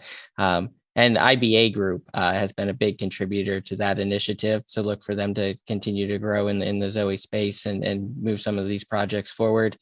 And beyond that, I'd look for us to, we have a growing amount of interest from the community and enhancement requests in our repository. So also look to, address what the community's been asking for as far as feature improvements. Once we finish up some of these larger, sort of enterprise scale initiatives, come back to what some of the individual developers are asking for and try to prioritize that. Excellent. Hey, Billy, before I ask you about your aspirations for Zoe, do you even know these Back to the Future movies they're talking about? The folks your age still watch them? I'm not that young, yes. Okay. I know all the Back to the Future movies. I just, but for myself with the future, I was going to speak on, the community part that Mike just spoke on, and definitely, that our community and our customers bringing those enhancements, that'll really help drive the future. And then also, like Joe said, we'll come up with our own initiatives and different ideas of what we can bring in and how to do something differently and just try it out, see if it works. Definitely focus on user-friendly and easy to use, that way it's not too difficult for the users to pick up and move forward with. So I think the future's bright. It's definitely bright. Absolutely. John, as usual, I'm going to give you the last word, my friend. Yeah, I mean, this is a project I remember talking about with a few folks in early 2018 of just the idea of bringing together effectively three technologies that were solving in the same space, but solving different parts of the puzzle and integrating them together on, a lot of different levels, both from a technical level, but also sort of like a business and a governance level. And at the same time, really bringing this industry, which had already, mainframe and open source, I mean, they're not strangers to one another, but I think for the first time we saw it in such a large scale capacity that it was a lot. I mean, it was an amazing feat. I remember being on the stage at Share and, the group conveying the message that this isn't, an IBM, well, at the time it was CA Technologies, but now Broadcom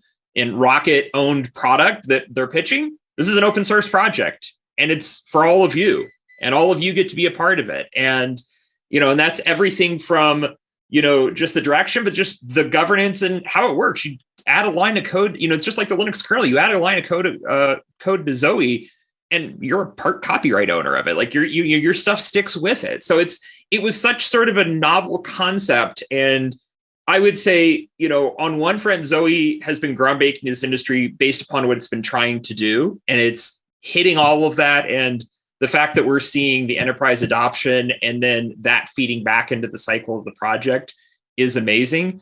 But at the same time, it's kicked off sort of this inside the mainframe community of wow, open source, this is a way to do things. And we've seen such growth from there. And on the outside, it's a renaissance about mainframe.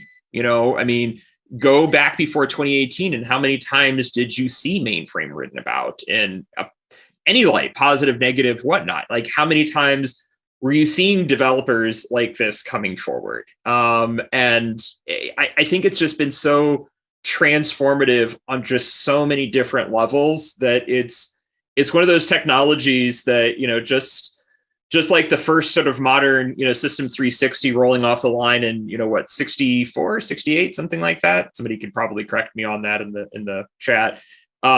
Zoe, is that same sort of landmark for this ecosystem. And it's really, really exciting to see. And, I'm just in awe of, these folks here for their great technical skills, the communities around it, and that whole group of new folks that are coming to the mainframe. It's just really inspiring to see. Absolutely. Hey guys, before we sign off, why don't we give people the website where they can go get more information on Zoe? Hey Alan, it's zoe.org. That's Z-O-W-E or Z if you're in my part of the world. Z-O-W-E. .org. Yeah. Fantastic. Good. That's a great way to end this. Hey, Joe, Michael, Billy, thank you so much for being our panel on this episode of the Open Mainframe. We're going to invite you all to come back again. Hopefully it won't be a year until we look at Zoe. Maybe V2. What are we talking? April to June timeframe, right? Maybe we'll come back around then and look at it. John, as usual, thanks for co-hosting with me and for all your support. Thank you, Alan. This has been great. Looking forward to more of these.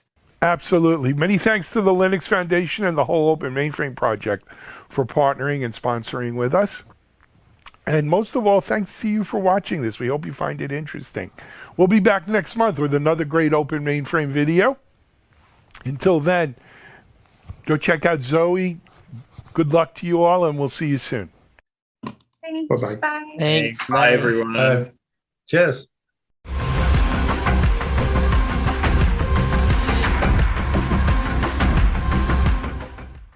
CISO Talk, to hear how real-world CISOs are dealing with today's real-world issues.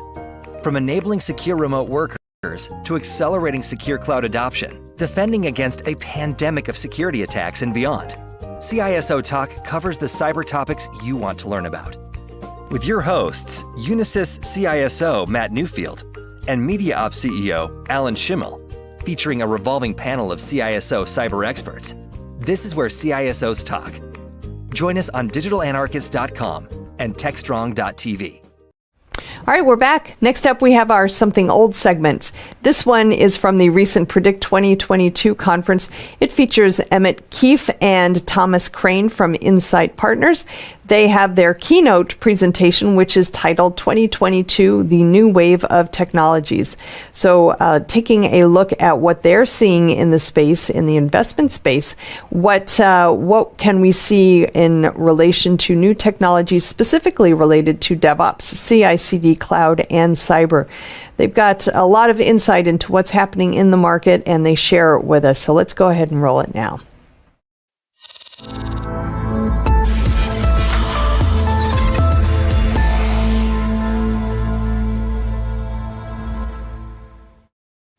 Hey everyone, I'm Alan Schimmel, CEO Techstrong Group. Welcome to Predict 2022. As I mentioned in my opening remarks, I'm really happy to have two of my friends from Insight Partners on today's Predict event. They've been on previous ones with me. I want to introduce you to our first Insight Partner who's going to speak today, and that's my friend Emmett Keefe. Emmett is now based in the UK. Actually, he's back in London, I believe. And, you know, Emmett, in addition to being an Insight Partner, is also the founder of the Insight Ignite, which, if you're not familiar, is a series of networking events and seminars, I don't know what you'd, symposiums between large enterprise C-level folks and some of the Insight portfolio companies and some great speakers. It happens all over the world. Well, when it's not COVID, it's virtual now. But it affords Emmett a rare opportunity to have a bird's eye view of the world of enterprise technology that few people have. And so it's always great to hear from Emmett what he sees as the big trends, what's coming, where we've been, where we're going. We are thrilled to have Emmett Keefe with us. Let me now introduce you to Emmett Keefe, Insight Ignite, Insight Partners. Hello, my name's Emmett Keefe. I'm the founder of Insight Ignite and an operating partner at Insight Partners, which is a private equity firm. And I also have with me Thomas Crane, who's a managing director at the firm as well, and focused on our infrastructure investment strategy. And we'll hear from him a little bit later in the session. I wanted to spend a few minutes talking about who is Insight Partners and how do we invest. A few minutes about Ignite, which is our digital acceleration program, and how you might be able to take advantage of it. And then a little bit about, in the last few years, what have we been investing in? It's been an absolutely fascinating period during the pandemic. There's obviously been a lot of tragedy and suffering and challenges in the world, but at the same time, we've had a massive acceleration of digital transformation, which has also caused our investment velocity to increase significantly. And I'll talk a little bit about what we've been focused on over the last few years. But first, on Insight Partners, we're a 25-year-old private equity firm, and our investment thesis has been the same since the beginning. We invest at the center of market timing. There's always a moment in the history of a problem where the world decides, I want to solve that now, and I'll do whatever it takes. I'll change process, I'll retrain people, I'll retire legacy systems. That moment always arrives. It's never quite clear when it will arrive, but it ultimately typically arrives. So as a firm, we're tracking upwards of 160,000 software companies that have gotten Series A, Series B, C, et cetera, funding, and we wait patiently until they hit this inflection point. So that's fundamentally what the firm is all about. Over the last 25 years, this will give you a sense for how selective we are about that inflection point. We currently have about 600 investments, and when we make an investment, we tend to stay active with that company for quite some period of time. We currently have 30 billion under management. Over the past few decades, we've had more than 50 IPOs, 200 acquisitions that were led by our portfolio, and 125 strategic exits. So very successful track record using that model. So this is really what's fascinating about the firm. So I mentioned we're tracking these 160,000 companies. Each year we talk with about 30,000 of them to get a read on how fast are they actually accelerating. Typically one of the leading indicators of the inflection point is that revenue is growing 100% year over year, or 200, 300, 400% year over year. So we want to get a read on how fast are they growing. And we invite some of them to come present to us. So each year we host about 2,000 presentations to really take a deeper dive on the business. And last year, we invested in more than 200 businesses and deployed more than 10 billion in capital. What's interesting is pre-pandemic, that number was very different. Our velocity has tripled or quadrupled with the pandemic because there's been so much acceleration of digital change. So to give you a feel for what the world's been up to, and by looking at what we're investing in, it'll tell you what are the general problem areas that large global companies have been focused on. There's been a complete rethink of cyber, and you'll hear later from Thomas Crane what we're seeing in that world. But clearly, with the virtual workplace and everything going on with the changing environment, there's been a whole bunch of new categories that have unlocked. Both brand new categories, but also new disruptors that are coming in and disrupting the legacy players. One of the categories I find very interesting is data and analytics. There was a lot of hype around data in years leading up to 2020, but really we've seen a complete acceleration of data and analytics. Large global companies are ready now to democratize data. They've put data at the center of their innovation strategy. They're making the data available to their cloud native developers. Data and analytics has truly come out of the hype cycle, and we've seen a large number of categories unlocking as a result of that. Even though DevOps and CI/CD has been around for a long time, we've seen a renewed acceleration of next generation CI/CD tools.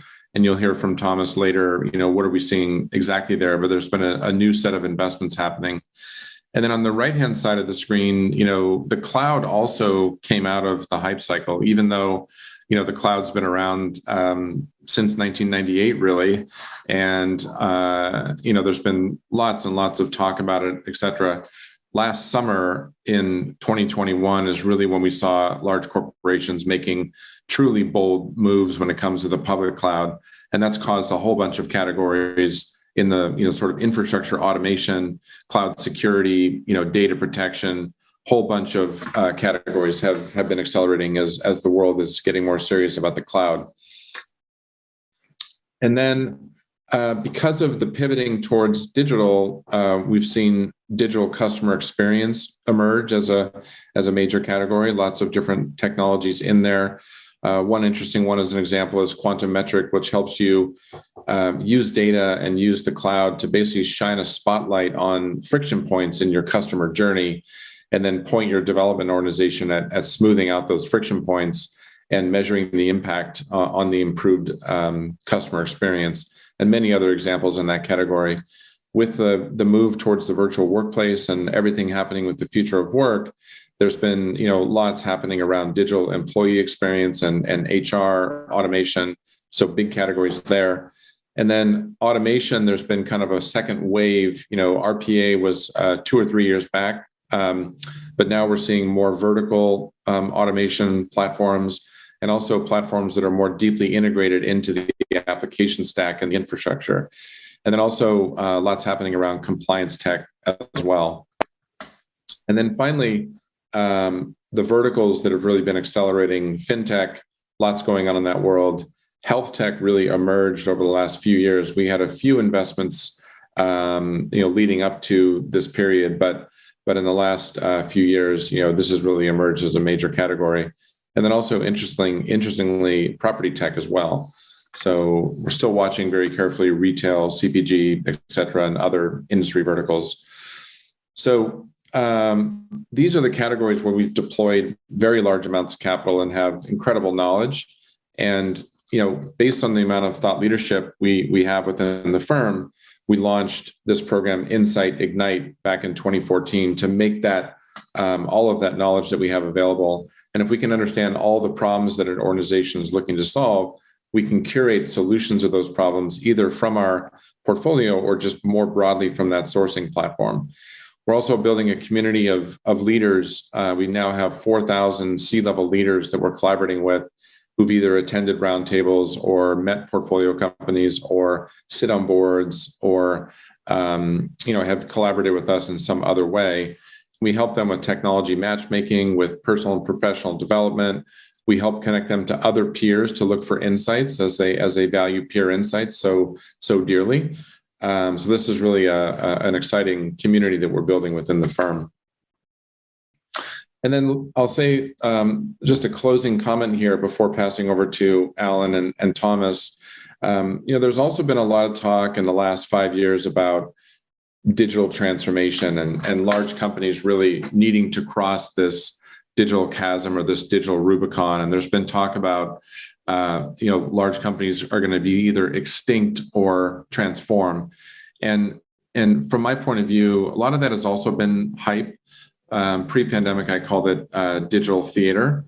What's happened with the pandemic is there's been a complete, unlocking and basically glass breaking around digital change.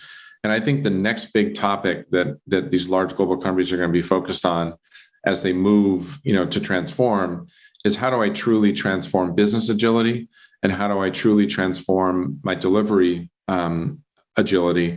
And I think this is obviously music to the ears of everyone on, who's listening to this broadcast, because I know agility is core to what you do.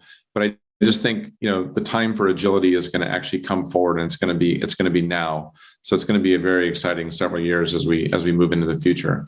So with that, Alan, I'll pass over to you, and I want to close with an invitation. If for those of you that run DevOps and are more senior within the organization, we'd very much like to bring you into our community. You're also welcome to make this available to your leadership so they can sort of tap into this community. But we'd invite everyone to consider becoming part of our community. And with that, Alan, I'll pass over to you so you can take a deeper dive with Thomas on these topics. Hey everyone, Alan Schimmel here. So we hope you enjoyed hearing from Emmett Keefe from Insight Partners and, of course, founder of Insight Ignite. Very few people in the world have a bird's eye view of the marketplace and trends that Emmett brings to his position and what he shared with you. So fantastic to have Emmett on here doing that. But we have a 1-2 punch from Insight Partners lined up for Predict this year. And I'm really happy to introduce our next Insight Partners presenter. He's a friend of mine from in New York, in Williamsburg. His name's Thomas Crane. Thomas is a partner. Is it managing director at Insight Partners now? That's right. Congratulations, yeah. Thomas, and welcome. Thank you.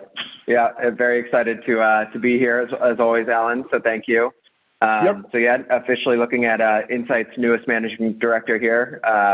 As you know, Alan, because we've been talking for a while, I've been with the firm for almost 10 years, and so excited to hit this milestone in my career, and of course, more excited about the really compelling companies that we've been partnering with over the last few years. So, yep, couldn't happen to a nicer guy, Thomas. Congratulations, and good for you, man. I'm happy. Thank you. So, Thomas, 2021 was certainly another unusual year for a lot of reasons. We don't have to really jump into it. But, there were some big stories in 2021. And, DevOps continues and digital transformation, is a catalyst for change.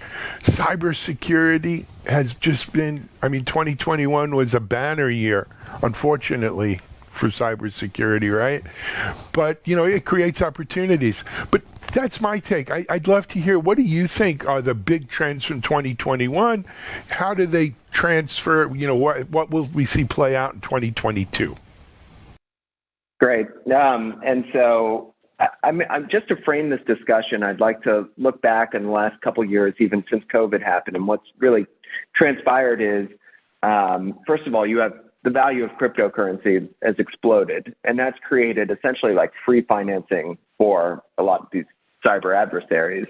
And now in 2021, you really saw the effects of that kind of industrial machine and all that financing come to fruition with these really sophisticated kind of ransomware as a service types of offerings, where essentially the adversaries have productized on their side, and they've created these kinds of commercial enterprises not dissimilar to private software companies. To the extent where they even offer free customer support and, ransom negotiation services and, hotlines you can call.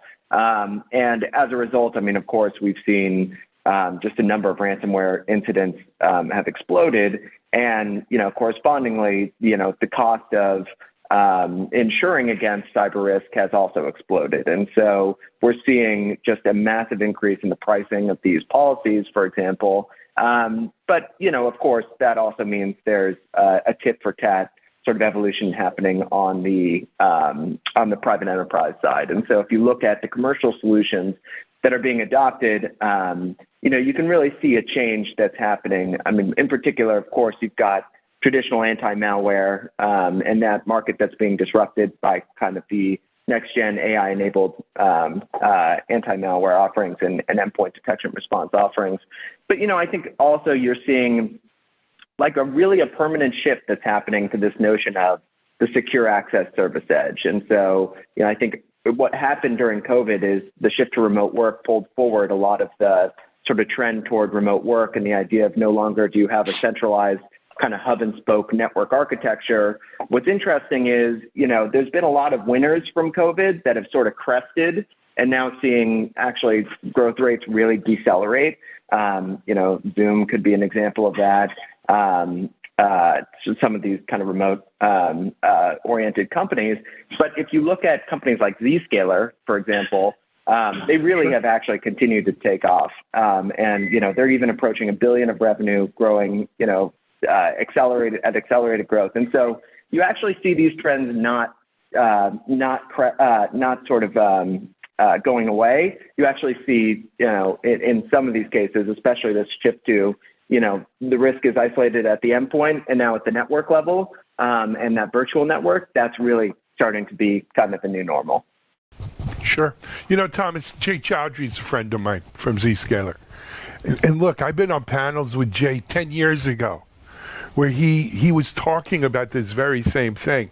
It wasn't COVID or the drive to remote work. It was the death of the spoken wheel network, the idea of backhoeing traffic from wherever you are to a central, over the WAN to the LAN via VPN or whatever, and then going back out to the cloud. It really made no sense. Direct to cloud, Jay was preaching direct to cloud 10 years ago. Maybe it took COVID to really just drive it home.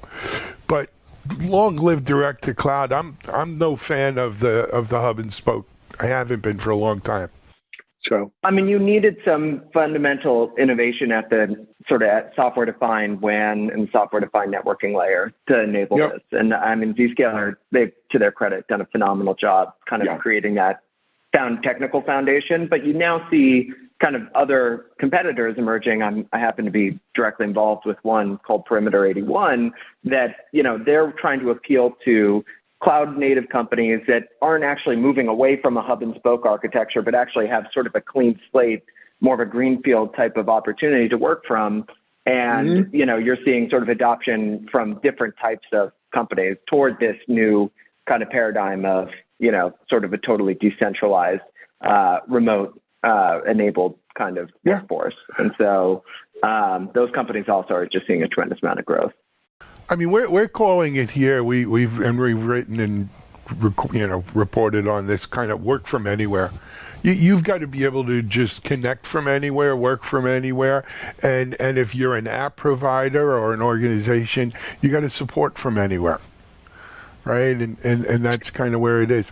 On the cyber theme, Thomas, as big as ransomware as a service was, and the sophistication of it is boggling. Software supply chain, security issues, I think were the other big story. Go ahead, man. So of course, Log4j at the end of 2021 probably caught a lot of people by surprise. And I think what was really the wake up call there is the level of ubiquity that some of these kinds of vulnerabilities in the software supply chain, how quickly folks realize that they have an exposure to a new zero-day because, today modern applications are just essentially a bunch of different open source components and third-party components put together. And there's not a tremendous amount of visibility into what kind of downstream risk that creates. And then, all of a sudden a standard logging routine becomes, the source of a huge vulnerability. And so we're going to see more of that, of the Log4j types of zero-day vulns coming out. And, I think this is the compounding complexity of software development and just these systems and applications and how interdependent they are is just going to create more and more of these kinds of urgent kinds of CVEs. And so, of course, we see already this kind of shift from, once a month or once a quarter scanning and, code scanning as sort of an afterthought or sort of a gate that developers, have to fight against, to something that, is secure by design. And this idea of really integrating security into the developer mindset, into the engineer mindset, into the workflow in a way that isn't a barrier to productivity, but actually sort of the tool set enables this kind of notion of DevSecOps to sort of operate in an orchestrated and cohesive way. And I mean, you see companies like Sneak that have really revolutionized that sort of notion, and the idea of, you can actually be the friend to the developer too, and still, be security conscious. And I think there's going to be a ton of more companies that have carry that kind of appeal.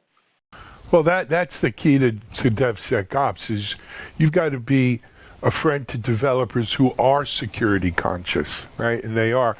But what's interesting about this, though, Thomas, the Log4j especially, it's not that there was a bug. It was a defect in the design, right? It was a design defect in the component itself. But life imitates art. The same way we found out during COVID that relying on one country to produce all of our masks and personal protection equipment, PPE, was a bad idea when that company stops exporting it. When we all rely on one open source component as such a linchpin of what we do, if there's a design defect or a bug in that one open source component, it's so widespread that it's like Log4j level, right? And so maybe that bodes well why we need more diversity in a lot of these open source components. You're a capitalist. The law of capitalism says the best solution will win out and dominate, and it should, and I guess that's the way of the world. But then when that best solution has a problem, we all suffer for it. Look, I mean, I don't think you're going to be able to get away from that sort of single point of failure aspect of, it's just the nature of open source. Everyone sort of rallies behind a certain sort of component that works really well. And then, all of a sudden that becomes very ubiquitous very quickly. And then that creates sort of downstream risk and single point of failure risk, which, I mean, we're talking about cloud-based dynamic applications, which can be updated relatively easily. Think about what the implication is for these kinds of vulnerabilities and this kind of risk in more operational technology environments and more industrial control and critical infrastructure. And that, I think, is maybe my third major trend here for 2022 is, especially with the rise of geopolitical tension and, of course, the advanced capabilities of these nation-state actors, you see, a really heightened risk around critical infrastructure, cybersecurity, and, industrial IoT. I mean, this is something that, of course, these systems aren't as pervasive in terms of, relative to cloud applications, but the risk impact of some of them being affected is huge, right? I mean, when you're talking about power grids going offline. And I think today is, it's truly a reality. I mean, it's no longer just a theoretical risk. We've seen these kinds of systems being taken offline or the potential of them being taken offline. And so that's another major one that I'm watching closely for 2022. Sure. I mean, 2021, we saw Colonial Pipeline. So not necessarily critical infrastructure until I had to wait online to get gas down here. That becomes critical to me. But, but that's a small pack. Can you imagine if it was an electric grid? Also down here in Florida, because it's Florida, we had an attack on a water plant, right? Or a potential attack on a water plant, or an attempted attack, I guess is a better way of saying it. I agree with you. I mean, that's this scary stuff.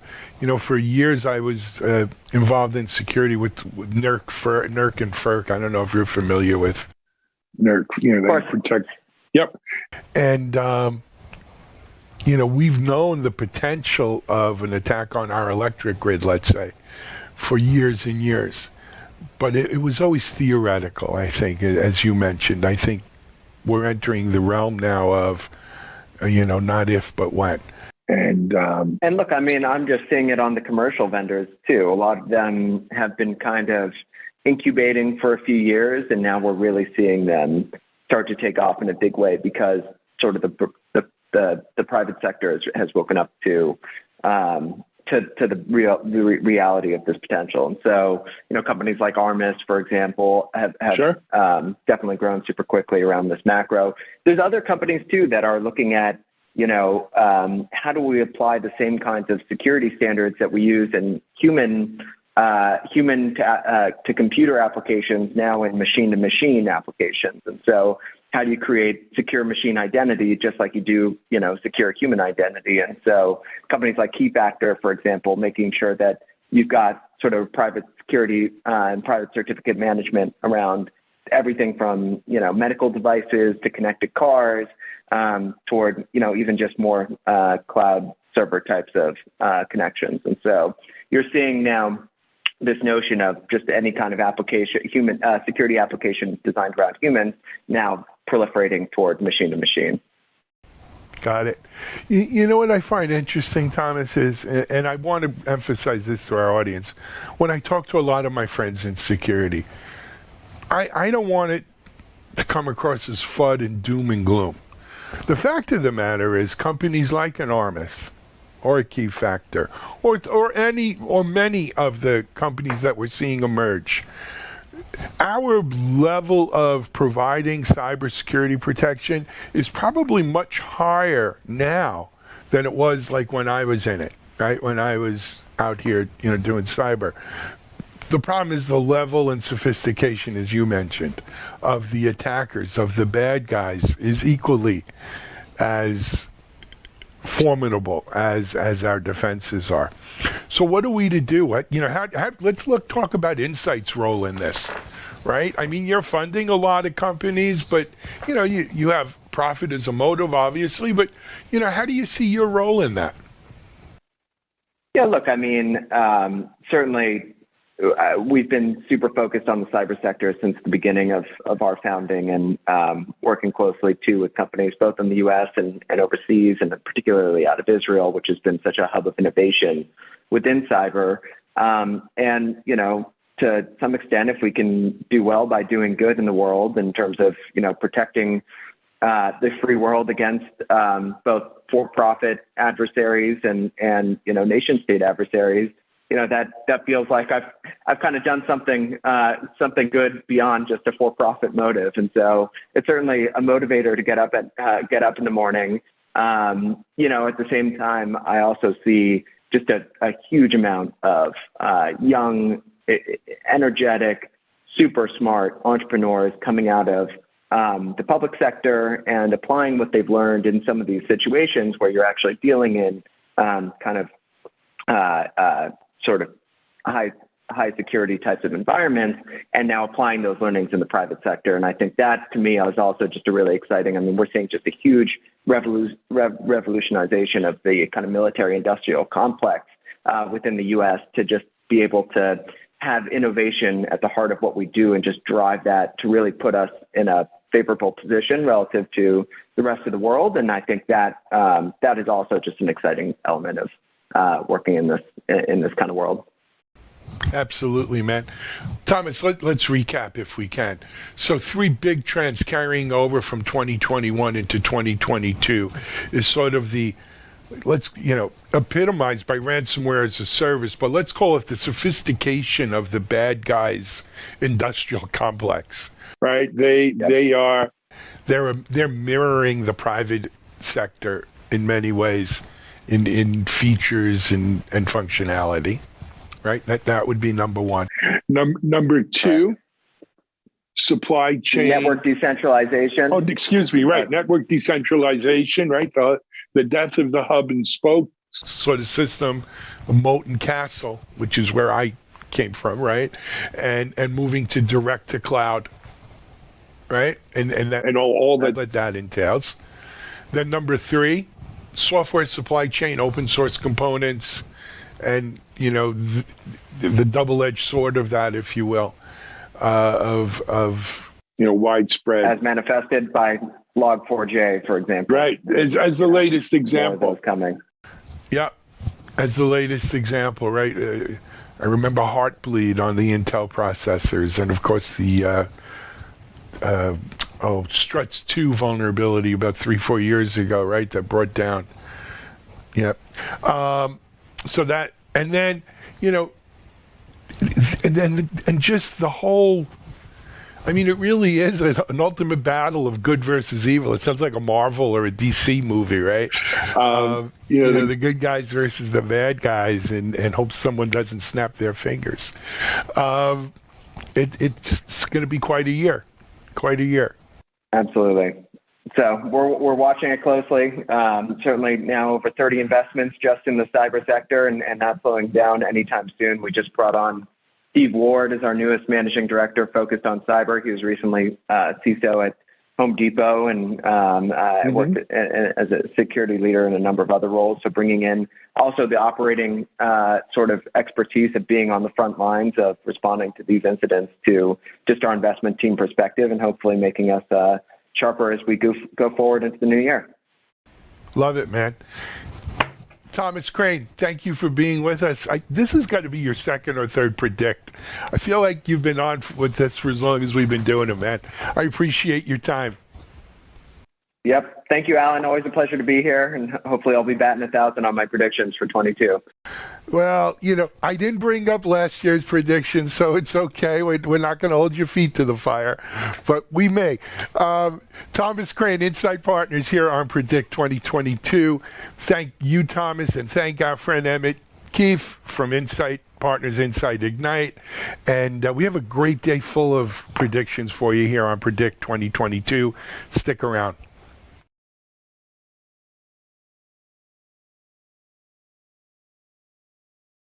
Hey everybody, happy Monday. This is Charlene O'Hanlon, and I'm here now with the headlines. First up on DevOps.com is an article that looks at how organizations can migrate existing infrastructure to Terraform. Infrastructure as code enables managing and provisioning infrastructure through code instead of manual processes, and it is crucial for DevOps teams as it lets them manage infrastructure components such as networks and load balancers, and enables test applications in production-like environments early in the development cycle. It allows DevOps teams to build, change, and manage infrastructure in a safe, consistent, and repeatable way. While infrastructure as code might be frustrating, as it traditionally requires cloud infrastructure to be created manually, Terraform brings the existing infrastructure under code management safely while removing manual processes. Terraform is one of the most popular open source infrastructure as code tools because it lets a user define resources and infrastructure in a human-readable, declarative configuration files and easily manage an infrastructure's life cycle. This article discusses the benefits that Terraform can bring to an infrastructure as code environment and walks through the steps to migrate an existing infrastructure to Terraform. And we look at whether custom-built software is better than off-the-shelf. It's a tricky question with many nuances to consider, but this article is squarely in the camp of custom-built. It points out that in our new hyper-digital reality, every company, no matter what industry, needs to deliver exceptional technical experiences through online and mobile platforms. And if CIOs don't have a digital strategy that prioritizes developing customized software the right way, their business will lose customers and fall behind. Off-the-shelf software simply isn't the answer, according to this article, and is unable to meet this demand as it offers the same solutions to all customers in a world where every company has a tech-savvy consumer base that expects unique experiences. Major software vendors that churn out products at a massive scale cannot offer products and services that allow for that level of customization. It's not profitable or feasible for them to do so. In contrast, when businesses build custom software the right way and for the long term, their IT teams can continuously make changes based on evolving customer needs and market opportunities. This article looks at two examples of companies that went the custom-built route using in-house resources and a modern application platform, and why only businesses that take ownership of their software innovation will survive and thrive. In news, Cloudify is offering a free user interface module that extends its infrastructure provisioning platform and enables DevOps professionals to integrate unlimited Terraform modules. Speaking of Terraform, Terraform UI provides a familiar construct for DevOps teams using the open source DevOps automation platform to provision infrastructure as code by seamlessly importing Terraform modules to Cloudify without writing blueprints or any additional glue code. Cloudify now automatically generates the wrapper required for each Terraform template to enable DevOps teams to collaboratively manage secrets, execute concurrent deployments, store states remotely, and monitor deployments, users, and versions via any Git repository. Those Terraform modules can then be integrated with APIs and CI/CD platforms as DevOps teams require. All right, over on Container Journal, we have the latest from Sysdig, which is allying with Snyk to integrate their respective security technologies to enable organizations to better secure the entire container lifecycle. The integration of Sysdig Secure with Snyk Container will make it easier to remediate vulnerabilities in containers that are discovered by the Sysdig platform. Sysdig Secure is a container intelligence platform that unifies both monitoring and enforcement of security policies using open source Falco software for securing container runtimes. Falco was developed by Sysdig and currently is a sandbox project within the Cloud Native Computing Foundation. Sysdig Secure also includes a Kubernetes policy advisor to help organizations define cybersecurity policies.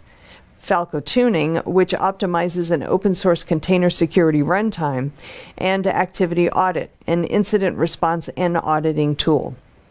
The intelligence collected by Sysdig Secure can now be passed on to Snyk Container, a SaaS application that scans for vulnerabilities in containers, and together they provide the context Snyk users need to pinpoint exploitable packages active in production applications. Easy for me to say.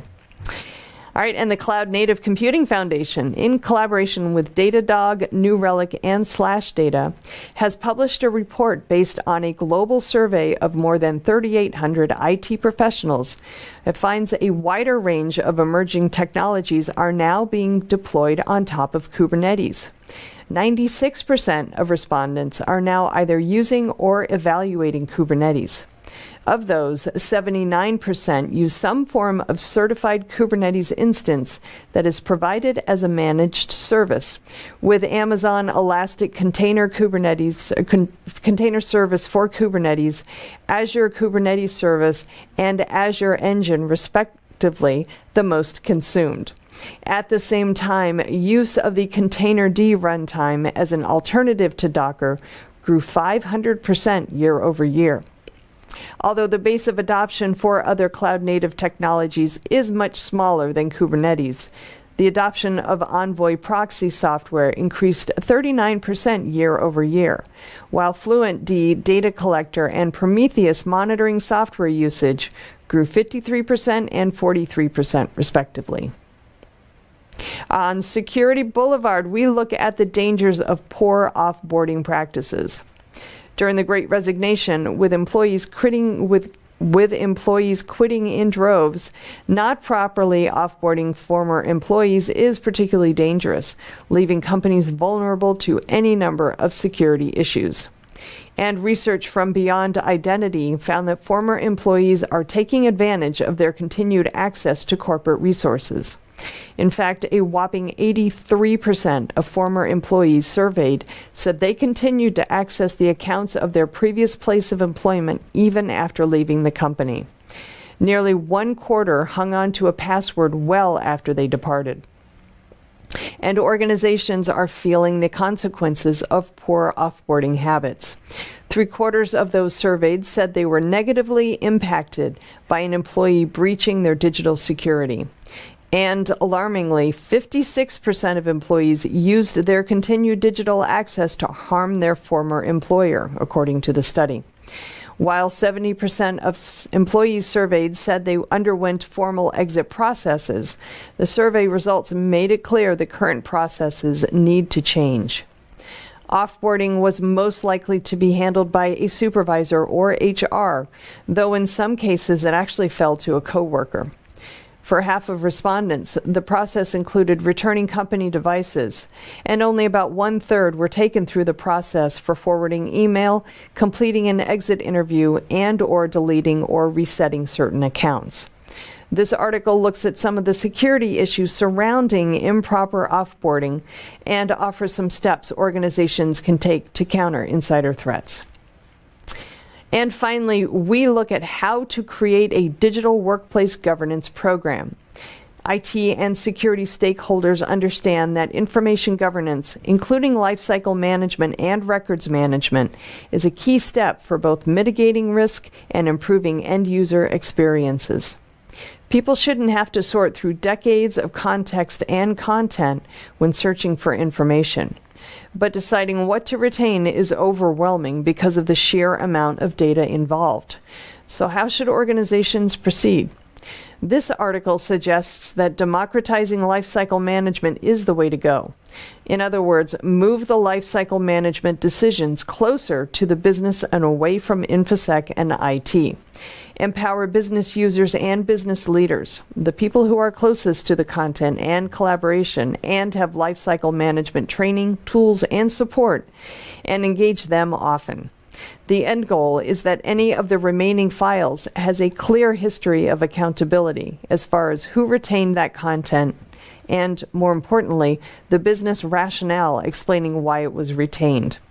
The article also offers up 3 ways to democratize lifecycle management. As we move ever further into the era of the digital workplace, it's the modern CISO's responsibility to abandon legacy collaboration governance ideas and embrace the democratization of collaboration. All right, that's it for the headlines. I'll be back tomorrow with a fresh new batch. Until then, hope everybody has a great day. Please, whatever you do, stay safe.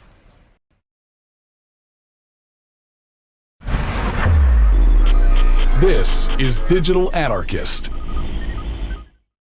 Hey, everybody. Welcome back to Techstrong TV. I'm Charlene O'Hanlon, and I'm here with Ohad Bobrov, who is the CTO and co-founder at Talon Cybersecurity. Ohad, so great to see you. Thank you so much for being here on Techstrong TV with me. Okay, thank you for having me. You bet, you bet. So I'm interested in having a conversation with you about web extensions and cybersecurity issues thereof. But first, I wonder if you could introduce us to Talon Cybersecurity. Perfect. So in Talon, we are creating an enterprise browser. So basically, we took Chromium, which is the open source that Chrome and Edge and a few other browsers run upon, and we created an enterprise version of the browser embedded with many enterprise security features like network inspection, isolation, etc. And we are providing it to enterprises around the globe. We are a new startup. We started around a year and a half ago. And perfect. Yeah. That's great. I love the fact that that you guys are really putting an emphasis on cybersecurity as it pertains to web browsers, and web extensions have been they've been growing in popularity. I've noticed. I mean, everything these days seems to be a web extension to kind of make our lives easier. But to your point, you guys are saying that they actually do kind of introduce a level of vulnerabilities that vulnerabilities are never a good thing, but I think with the number of web extensions that are out there these days, we're even more vulnerable than before. So why don't you kind of walk me through what you guys are seeing in the space right now, and kind of set the stage, if you will, to the level of vulnerabilities that web extensions do introduce. Great. So like you said, so web extensions by nature are very good. So we use them, so they improve our usability. We use them in many different applications. And in general, they improve our ability to do our job or to browse the web better. But with many other technologies, it also poses different threats. So as they become more and more popular, and in general, browser become a very major application, specifically in the enterprise space, so they do pose different threats. So, for example, because they are asking for excessive permission, it can leave the user exposed to different type of threats, and we see them in more and more places. So, for example, in iOS, a few years ago, you couldn't install web browser extension, but now it enables. You can also do it on Android. So we see them everywhere now. So it is a growing threat. Specifically, there are few types of threats. One of them is because extension asks for excessive permission. It either be because the developer saw that in the future he will try to ask for, he will try to have an additional features. And if someone was able to exploit this extension, the backend or the actual extension on the device, it's able to collect very sensitive information, because extension currently able to collect everything that you are doing on the browser. They can collect the password, they can collect different credentials from the actual site, a crypto wallet, a user data. Everything that you are using in the browser is accessible to the extensions. Well, that's pretty terrifying. Thanks very much. So what do we do then? I mean, because they have become so popular, and frankly, there are certain things that I like to do. I have a couple extensions on my web browser that I know and I trust, but without them, I don't think I'd be able to do my job as well, or at least as as quickly and as efficiently as I do, or at least I think I do. But how can we protect ourselves? I mean, are there certain things that people need to look out for when we're looking at whether to add a web extension onto their browser? Are there certain maybe red flags, if you will, that folks should be aware of? Yes, so I think that as a personal user, when you download a new extension, you should have a look on the web page, on the Chrome Web Store, for example. You should look how many downloads you have there, their general rating. If there is a specific a comment that might indicate that something is not right, and later on, if after you install the extension, you see that something is behaving a bit differently, you should be aware of. In general, like for any application that you download for your PC or to your mobile device, you should download it only from official places. You should only download the application that you trust the developer and you know what they're doing. Specifically, it's more important for an extension like Password Manager, that do have access to all the passwords that you use on your browser, grammar corrections, so it can, because they basically read all the text that you're using on the browser, and you should also review the permission, because permission basically tells you what access the extension has. So are there ways that we can kind of limit what web extensions are able to do on the web and what they're able to actually see? Because you did mention they are overly permissive. A lot of them are. So is there a way to kind of dial back that level of permissions? So unfortunately, not really. Usually you are basically, you can either approve it or don't approve the extension. You can, of course, disable it at any moment. As we published a few weeks ago, there are extensions that were flagged as malicious, but still you can find it on the Chrome Web Store and you can still download them. So you should be aware of what the extension are doing and try to limit your exposure. Well, I feel like, a lot of these web extensions are, a lot of them are very useful, obviously, to help us do what we do on a daily basis. But a lot of them are, shall we say, extraneous. They're not really that useful for folks on a day-to-day basis. So would you suggest that organizations or individuals only use the web extensions that they know they're going to get daily use out of and obviously from companies they trust? Or has it gotten to the point where even those web extensions that are offered by what we call kind of mainstream companies, even those are kind of suspect these days? I mean, are we looking at web extensions as just kind of like an evil thing altogether? No, I wouldn't go that far. Okay, so I think that I think that most of the developer and most of the extension are there, to make our life better. But I do think that specifically for enterprises, it does make sense to understand which extension you have installed in your environment, and you can use external feeds and external tool like ours to manage the extension that the organization uses in their devices. There are organizations that do limit and only allow you to install an extension from a pre-approved list of extensions that someone vetted and someone made sure that it's okay. And like I would say it's like everything in security. There is a line between usability and security. And each person, each organization needs to choose where exactly you want to be on this vertical. So, do you think that web extensions should be allowed in an enterprise? Because for a consumer, it's one thing. If you download an extension that is malicious or contains malicious code, you're infecting your machine. But if you're hooked up to the company network, you potentially could infect the entire network and the infrastructure. So, what would you suggest enterprises do regarding web extensions?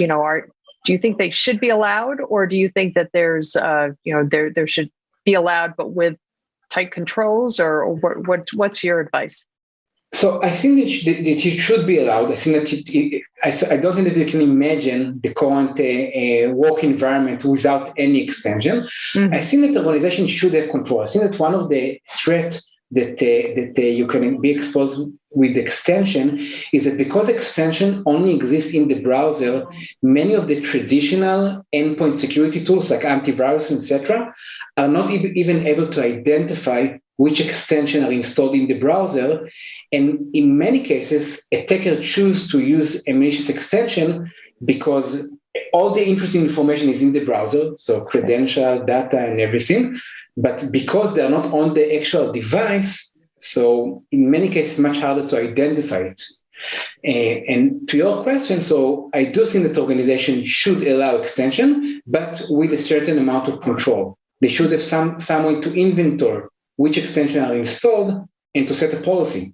And so, for example, for password manager, I would advise to an organization to choose one password manager that they are trust and try to push it through the entire organization.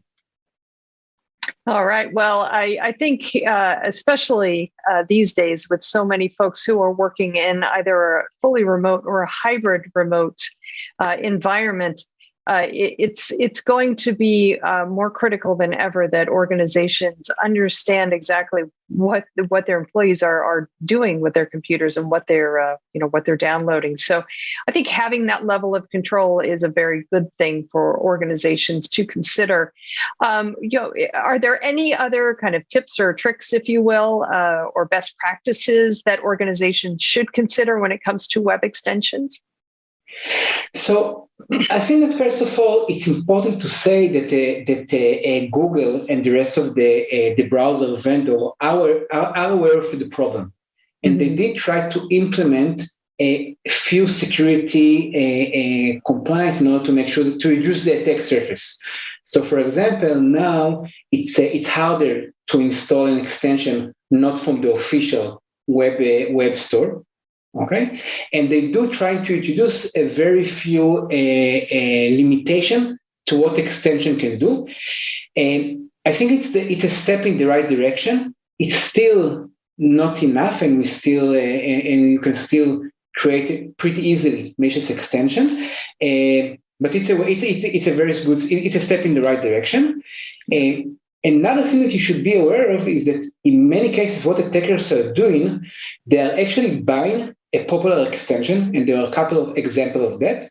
And after they bought the extension, the owner of the extension, they are introducing a malicious version of the extension, and therefore attacking all the users that install the extension and use it for legit usage. So we should be up to date and making sure that our browser are not compromised. Interesting. So you're buying something that was legit, and then all of a sudden it becomes not so legit. That's not playing fair. I will say attackers are looking for the path of least resistance, and if they have a way, to infect multiple devices very, very quickly, it's very easy. One of the advantages from the attacker point of view is that extensions are being updated behind the scene. So you wouldn't even know that you now downloaded a new version, which might contain a malicious piece of code. Well, I have to tell you, I don't, obviously, I think I'm going to think twice now before I start downloading additional web extensions. And as I said before, just stick with the ones that I know are on the level and are safe for me to use. But I think we're going to see this problem actually get worse before it gets better. And I think raising awareness of the vulnerabilities that can be introduced through web extensions and the level of malicious activity that is happening with web extensions, I think is going to help hopefully help us secure our web browsers a lot better, and maybe think twice before we download those web extensions. So thank you so much for having the conversation with me, Ohad. It was great, and I do appreciate you taking the time and being on Techstrong TV with me today. Okay, thank you very much. Great. Thank you. All right, everybody, please stick around. We've got lots more Techstrong TV coming up, so stay tuned.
Hey everybody, happy Monday. This is Charlene O'Hanlon, and I'm here now with the webinars preview. I always tell you we've got so many great webinars coming up on DevOps.com. Container Journal, and Security Boulevard. We got 3 here that are going to knock your socks off. So I wanted to let you know about them now so that you can mark your calendar and join us. The first one is called Day Zero Service Mesh. This one is happening Tuesday, February 22nd at 11 a.m. Eastern on DevOps.com. It is sponsored by Kong. The service mesh is the future of application connectivity. It delivers immediate value to any architecture by increasing application traffic's security, reliability, and observability. At the same time, it can be challenging to understand and deploy service mesh in production. Kuma, an open source CNCF sandbox project, takes a new approach to service mesh to build modern architectures across a variety of platforms, including Kubernetes and virtual machines. This webinar will walk through how to easily set up a service mesh across multiple environments and automatically enable security and observability on any network. The second one is called API Attack Protection. Don't overlook your number one attack vector. This one is happening Wednesday, February 23rd at 3 p.m. Eastern on Security Boulevard. It is sponsored by ThreatX. Every digital business relies on APIs to generate revenue, and every DevOps team innovates on the backs of APIs. Even with this explosive growth, though, APIs are consistently overlooked in web application security programs.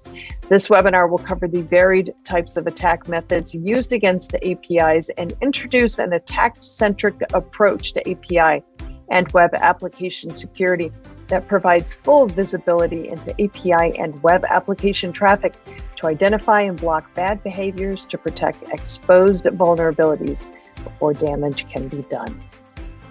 All right, the last webinar I want to let you know about today is called Mitigating Risks in Software Supply Chain Security. This one is happening Thursday, February 24th at noon Eastern on Security Boulevard. It is sponsored by Sneak. Software supply chains are becoming increasingly complex due to the changes in how modern software is built. These trends, together with new federal regulations, require organizations to take action to ensure the security and integrity of their software. But this is easier said than done. So in this session, we'll explore the software supply chain as an attack vector by identifying risks and mitigation strategies throughout the software development process and environment. Attendees will learn how they can meet new requirements and protect their software from these attacks. Good stuff. All right, that's it for the webinar's preview. Please check back with me tomorrow when I will have a fresh new batch for you. Until then, I hope everybody has a great day, and please, whatever you do, stay safe. DevOps.com is the #1 online destination for DevOps education and community building. DevOps.com covers all aspects of DevOps, including DevOps best practices and tools, DevOps culture, DevSecOps, business impact, continuous testing, continuous delivery, and more. DevOps.com has the largest collection of original DevOps content, featuring breaking news, blog posts, podcasts, and more. Visit www.devops.com to learn more. DevOps.com, where the world meets DevOps. All right, we are back. Rounding out today's Techstrong TV broadcast, we have The View with Vizard. In this conversation, Mike Vizard speaks with Dr. Dennis Hackney, who is the head of industrial cybersecurity solutions at ABS Group. They discuss how Log4j shell vulnerabilities are impacting industrial control systems. Really fascinating conversation. Let's go ahead and roll it now. This is Digital Anarchist. Hey guys, thanks for the throw. We're here with Dr. Dennis Hackney, who is head of industrial cybersecurity solutions development for ABS Group. They are a consulting firm, and we're talking about Log4j and vulnerabilities. Dennis, welcome to the show. Thank you. Happy to be here, Michael. Most people think about this issue as something that impacts Java applications running in the enterprise, but you guys seem to be encountering this out in industrial control systems. So what's the challenge, and why are we seeing these vulnerabilities out there? Because a lot of times you don't always associate Java with those types of platforms anyway. Yeah, so there's a couple of questions and statements there. first off, just understand that Java exists in pretty much any application where the developers prefer to use Java over other development platforms and libraries. So we see industrial control systems that have Java in them. And I think what we need to do is we need to look at it like if the application uses a web browser for interaction or user interaction, then it could possibly have some kind of a Java web app running in it. Industrial control systems are no exception. We've ever since the Web 2.0 days and beyond, we've moved past the thin clients and the applications that were installed directly on computer systems, and we've just gone to a browser-based interaction. So when we're talking about industrial control systems, there's a few components that we need to look at, specifically those that look a lot like a standard computer. One of them would be a human-machine interface or operator interface terminal. That's basically a computer that can control and view an industrial control network, process control network.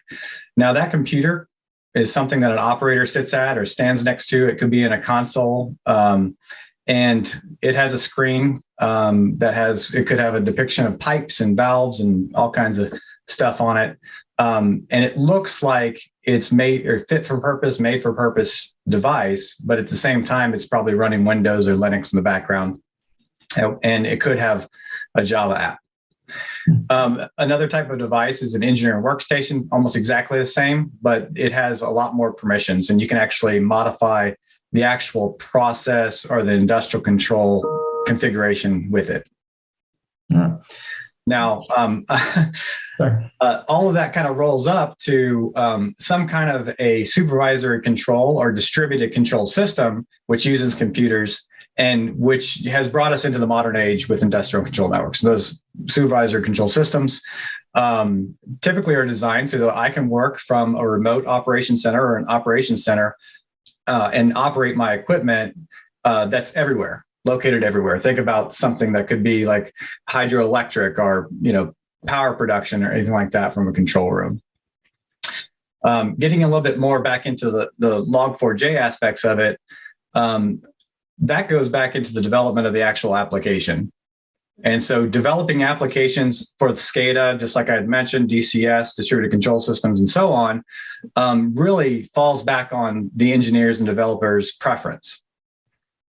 Then it also falls back on, do they actually find tools and libraries that are useful for what they're trying to do? Log4j adds a couple of usability options without having developed those on their own with regards to, like, for historians for logging and debugging and things like that.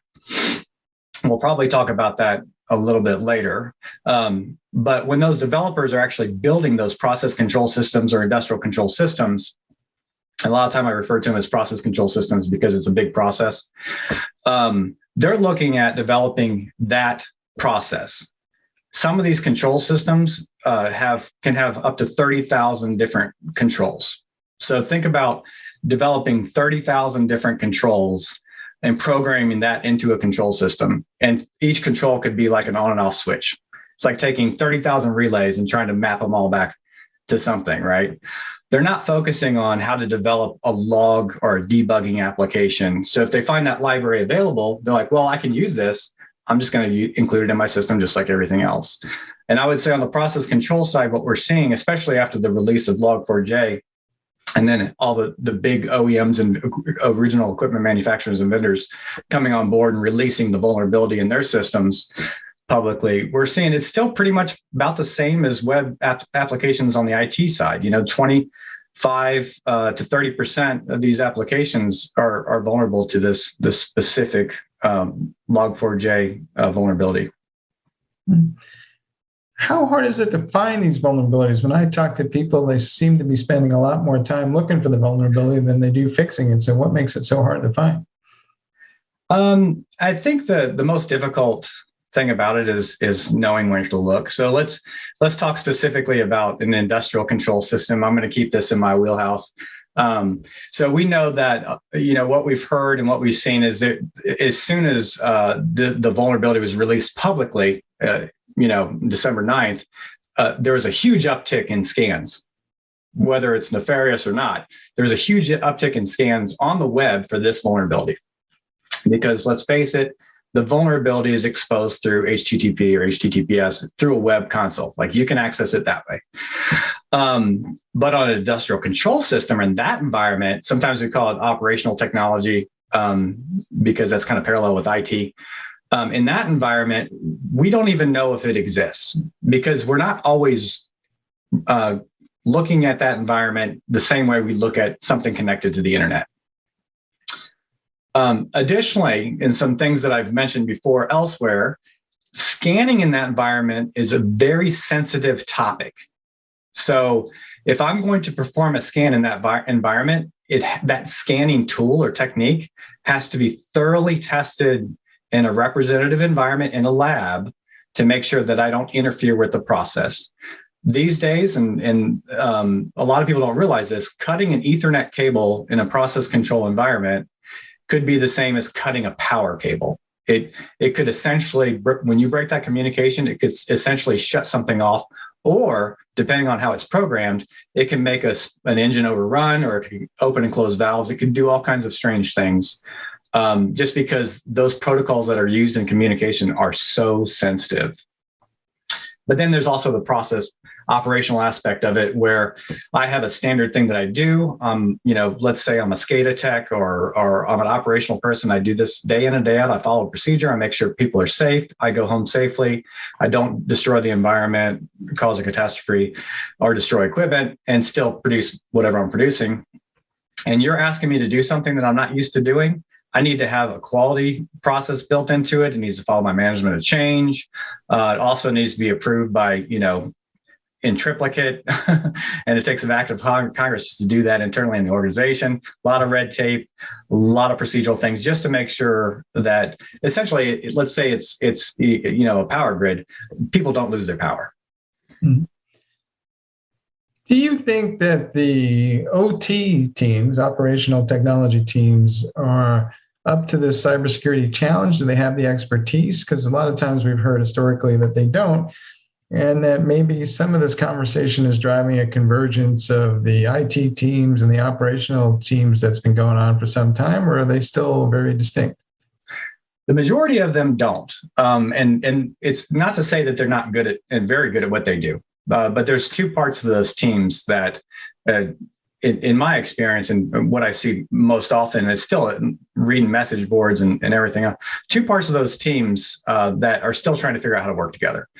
And this is, going back to the experience question. So the IT side of the team, usually when they're talking about supporting operational technology networks, the IT side of the team is looking at their network equipment, whatever kind of computers that they can support that aren't OEM or vendor specific. And they do it in that way. They follow the MOC processes and all that kind of stuff. The other side of the house is typically somebody who supports the actual SCADA system, the DCS system. They don't always know what the IT team does or how they use the tools that they use. Now, what they have to do is work together, and they have to take the IT tools, test them out, fully understand what they're doing, and then develop a process, a staged process for reviewing and scanning for this stuff in the network. I would say that a large corporation can do this. They probably have done this. WannaCry was out there. I remember we went through that. They've done these types of things, but mid-size and smaller, it's very unlikely that they can pull this together without external support. Do you think the bad guys are getting better at exploiting this kind of thing faster? Or are you seeing actual attacks that are looking for this particular vulnerability? Yeah, so I think first off, let's look at how we're defining bad guys and the speed to exploitation. So everybody on the internet could be a bad guy, right? I could be using the onion router. I could have feelers out there that span thousands of people and be one bad guy. I mean, I don't even know that somebody's on my network using my network to do a bad thing. So yeah, the exploitation can happen much more quickly. Just because of that aspect of things. There are so many uncategorized threats out there right now that are just getting all kinds of funds under the table from state sponsorship, that it's basically just, it's going to get worse. There's really no way around that. It's anonymous, not the group, but there's anonymity. There's just no way to really control it. This is just a topic that, is at the heart of things. How do you regulate that? It's global, it's worldwide. I think it's just going to get worse, honestly. So things may get worse before they eventually get better, we hope. What is the ultimate challenge here that we're trying to get at? It seems like a lot of these systems are more targeted than ever by somebody. We don't know how many of them, but how long do they dwell? Are they kind of scanning these environments for some time before they attack, or are the attacks instantaneous? And it seems like the nature of the attacks are changing. Yeah, I kind of like the old the cyber kill chain kind of methodology, right? So let's say I'm looking for just the people that don't do anything, and I know they're not doing anything, or want to put them on my list, right? I'm going to scan everything and perform reconnaissance. That's what's going to happen. There's going to be reconnaissance. So these uncategorized threat actors and advanced persistent threats, what they're doing is they're looking for people who aren't doing anything. And this type of a vulnerability is exploitable by not doing anything. As soon as you start doing something, it's harder to exploit. And that's they know that. After they do that, they're gonna establish their backdoors, and what they're gonna do is they're gonna start looking for ways to just continue that presence in the environment without by going undetected. And that's why I always say the basic thing to do is just be able to monitor that connection in and out of the environment. If you can check that a lot of times, then you're gonna solve a lot of your problems. And that takes very little effort as far as modifying your existing systems. Once they do that, then they're going to start looking at the dark web, or they're going to start looking at these databases and say, well, what kind of credentials can I come up with? Or can I just farm them myself? And then once they're farming credentials, they're just waiting for the right time. Like, now I'm here.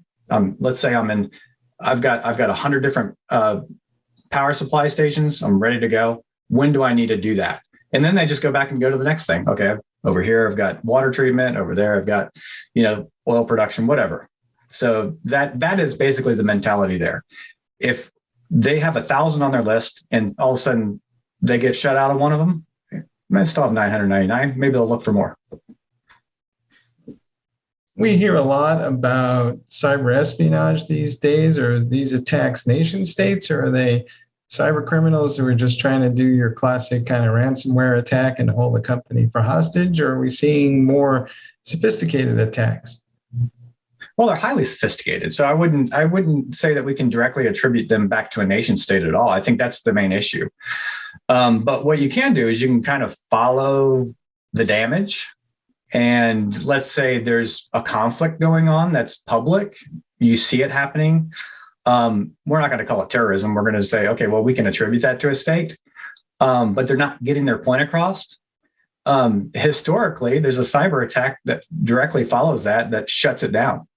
So when you look at it that way, not to get too political or what have you, those cyber attacks are usually attributed back to a nation state activity, but it's very difficult to attribute them back to a nation state. But what that means is they're probably highly funded. They probably do have a lot of funding. And so, we look at things like ransomware payouts, and those have been up in the $50 million range and plus. Things that you don't even hear about, ransomware payouts in the millions, and then the fact that they're getting funding, it's their daily jobs. I mean, they go to work every day behind their computer, dressed like this or in a t-shirt, and that's their jobs. They're getting paid by somebody, and probably a lot. So it's not a hobby anymore, that's for sure. Yeah. Do you think that there are sets of best practices? I mean, you mentioned monitoring, but are there a set of things that you wish companies would do to kind of secure these environments more aggressively that would just make your life easier and them more secure? Yeah, you have to start by doing something, and it's every day. Cybersecurity so we're talking about cyber, and cyber includes computers. computerized technologies. But cybersecurity is an everyday thing. It's a defensive thing that you do. It starts by knowing what you're protecting, defending against. What's core to my business and what's core to my operations. That's something that the company should do every day. So coming from initially more of a compliance background where I was getting inspected, or then I was helping people configure things to get inspected, I always kind of looked at it like the worst thing I could possibly see during an IG or during an audit was a just-in-time preparation. The one thing that a threat actor is going to look for is when things aren't getting done. So we can't take this just-in-time mentality. It's an all-the-time mentality, and I still see that. It's 2022. We still see that where companies just aren't doing the basics, and the basics are really just understanding what you have to protect, and then because everything's interconnected, understanding where the interconnections are, really understanding where those interconnections are before you make modifications, before you start changing those actual systems. Look for ways to protect them from outside intruders, and then look for ways to monitor for that activity. It doesn't take any change to the system itself. Vulnerability management is one of the hardest things to do in an industrial control environment. These systems are made to run 3 to 5 years. Now software updates and obsolescence makes it closer to 3 years without interruption. You cannot just go patch these systems. You can defend them though, and you can monitor them though. And that's kind of like the best practice to look for. Look for all the required remote access, make sure that is secure, and put a policy around that requires multi-factor authentication, obviously, which is still a challenge. But just because you have a couple of challenges and responses there, but also password updates. We usually say you really should be doing a review on accounts every 6 months at least, because they don't change, the environment doesn't change that much, but there is turnover. And updating the passwords just as often if you can, even on an industrial control environment, system networks.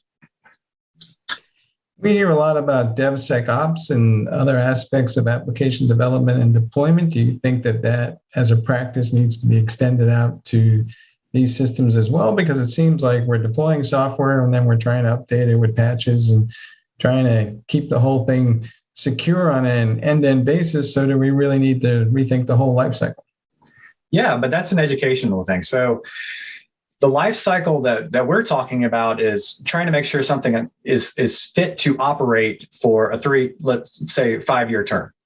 And so what's going to happen in that 3 to 5 year term as far as like software vulnerabilities and threats? I mean, it's infinite, right? They're not looking at it that way. They're saying, okay, is this going to operate and function? And then also there's degradation in the process and the physical equipment, right? But there are periods in time when that stuff can get reviewed. It can get reviewed when it's developed. No, absolutely no question about it. You just have to add it to the budget. It can get reviewed when it's going through an acceptance test. If you already built it into when it's developed, just make sure that after that modification is made to ensure that it functions properly and it's safe, it gets reviewed again. And then it can get reviewed during a site acceptance test when it actually gets installed. And then just do periodic reviews after that.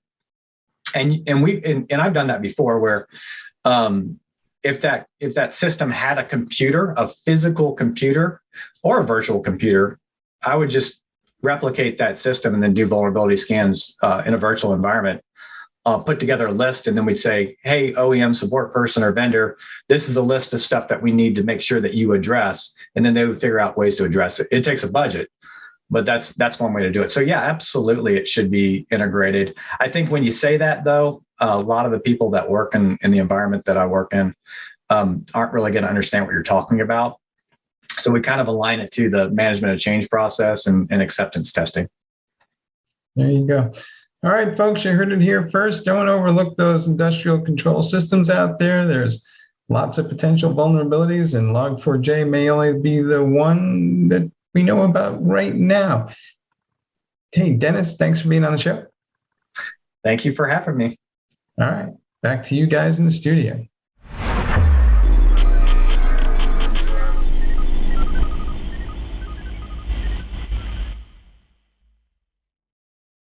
SecurityBoulevard.com is the leading resource for news, analysis, and education on challenges facing the cybersecurity industry. SecurityBoulevard.com covers all aspects of cybersecurity, including data security, DevSecOps, cloud security, application security, network security, security threats, and more. SecurityBoulevard.com has the largest selection of security content, featuring breaking news, blog posts, podcasts, and more. Visit www.securityboulevard.com to learn more. SecurityBoulevard.com, home of Security Bloggers Network.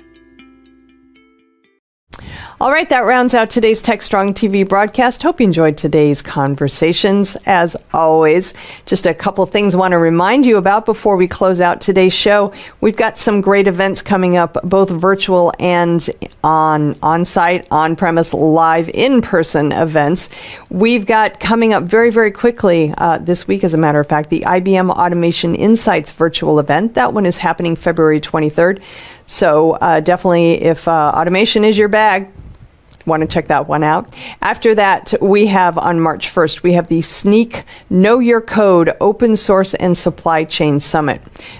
Very, very much a relevant topic these days, so want to check that one out as well. That's another day-long event. I think it's half day. Maybe it's day-long. I'm not quite sure. But it's definitely worth checking out. And then almost directly following that, on March 3rd, we have the SALT Security API Security Summit.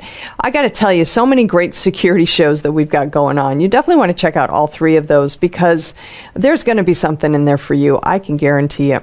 We've also got some live events coming up on the horizon. Starting at the end of March, we have a couple Techstrong live one-day events. The first ones are kicking off in Atlanta. The first one is March 29th. It is Techstrong Live DevOps Cloud Native. And then on March 30th, the next day, we have Techstrong Live Cybersecurity. So we have an amazing lineup of speakers, great agenda, and you can find out all the information on pretty much all of the events on techstrongevents.com. After the road shows, we call them road shows, but they're not really road shows. The Techstrong Live events, one-day events, we have them strategically located throughout the year in different cities around the country. So hopefully there'll be one that comes near you. We also have our Initech events that are going to be kicking off very, very shortly. We have Austin, Dallas, Oklahoma City, Houston, Washington, D.C. We're going to be out there, folks, with these conferences, and we surely hope that you can join us for those. As I said before, you can get information on all of our events, virtual and on-site, live in person, at techstrongevents.com. And just click on the upcoming events, and you can see the full lineup. Click on them. You can see the agenda, the speakers, and register for the events themselves. Do hope you can join us for at least one or two of the events throughout the year. I'll be at a lot of them, and so will the other folks here from Techstrong. So hope you can join us. I'll be back tomorrow with a brand new Techstrong TV broadcast. And so until then, I hope everybody has a great day. And please, whatever you do, stay safe.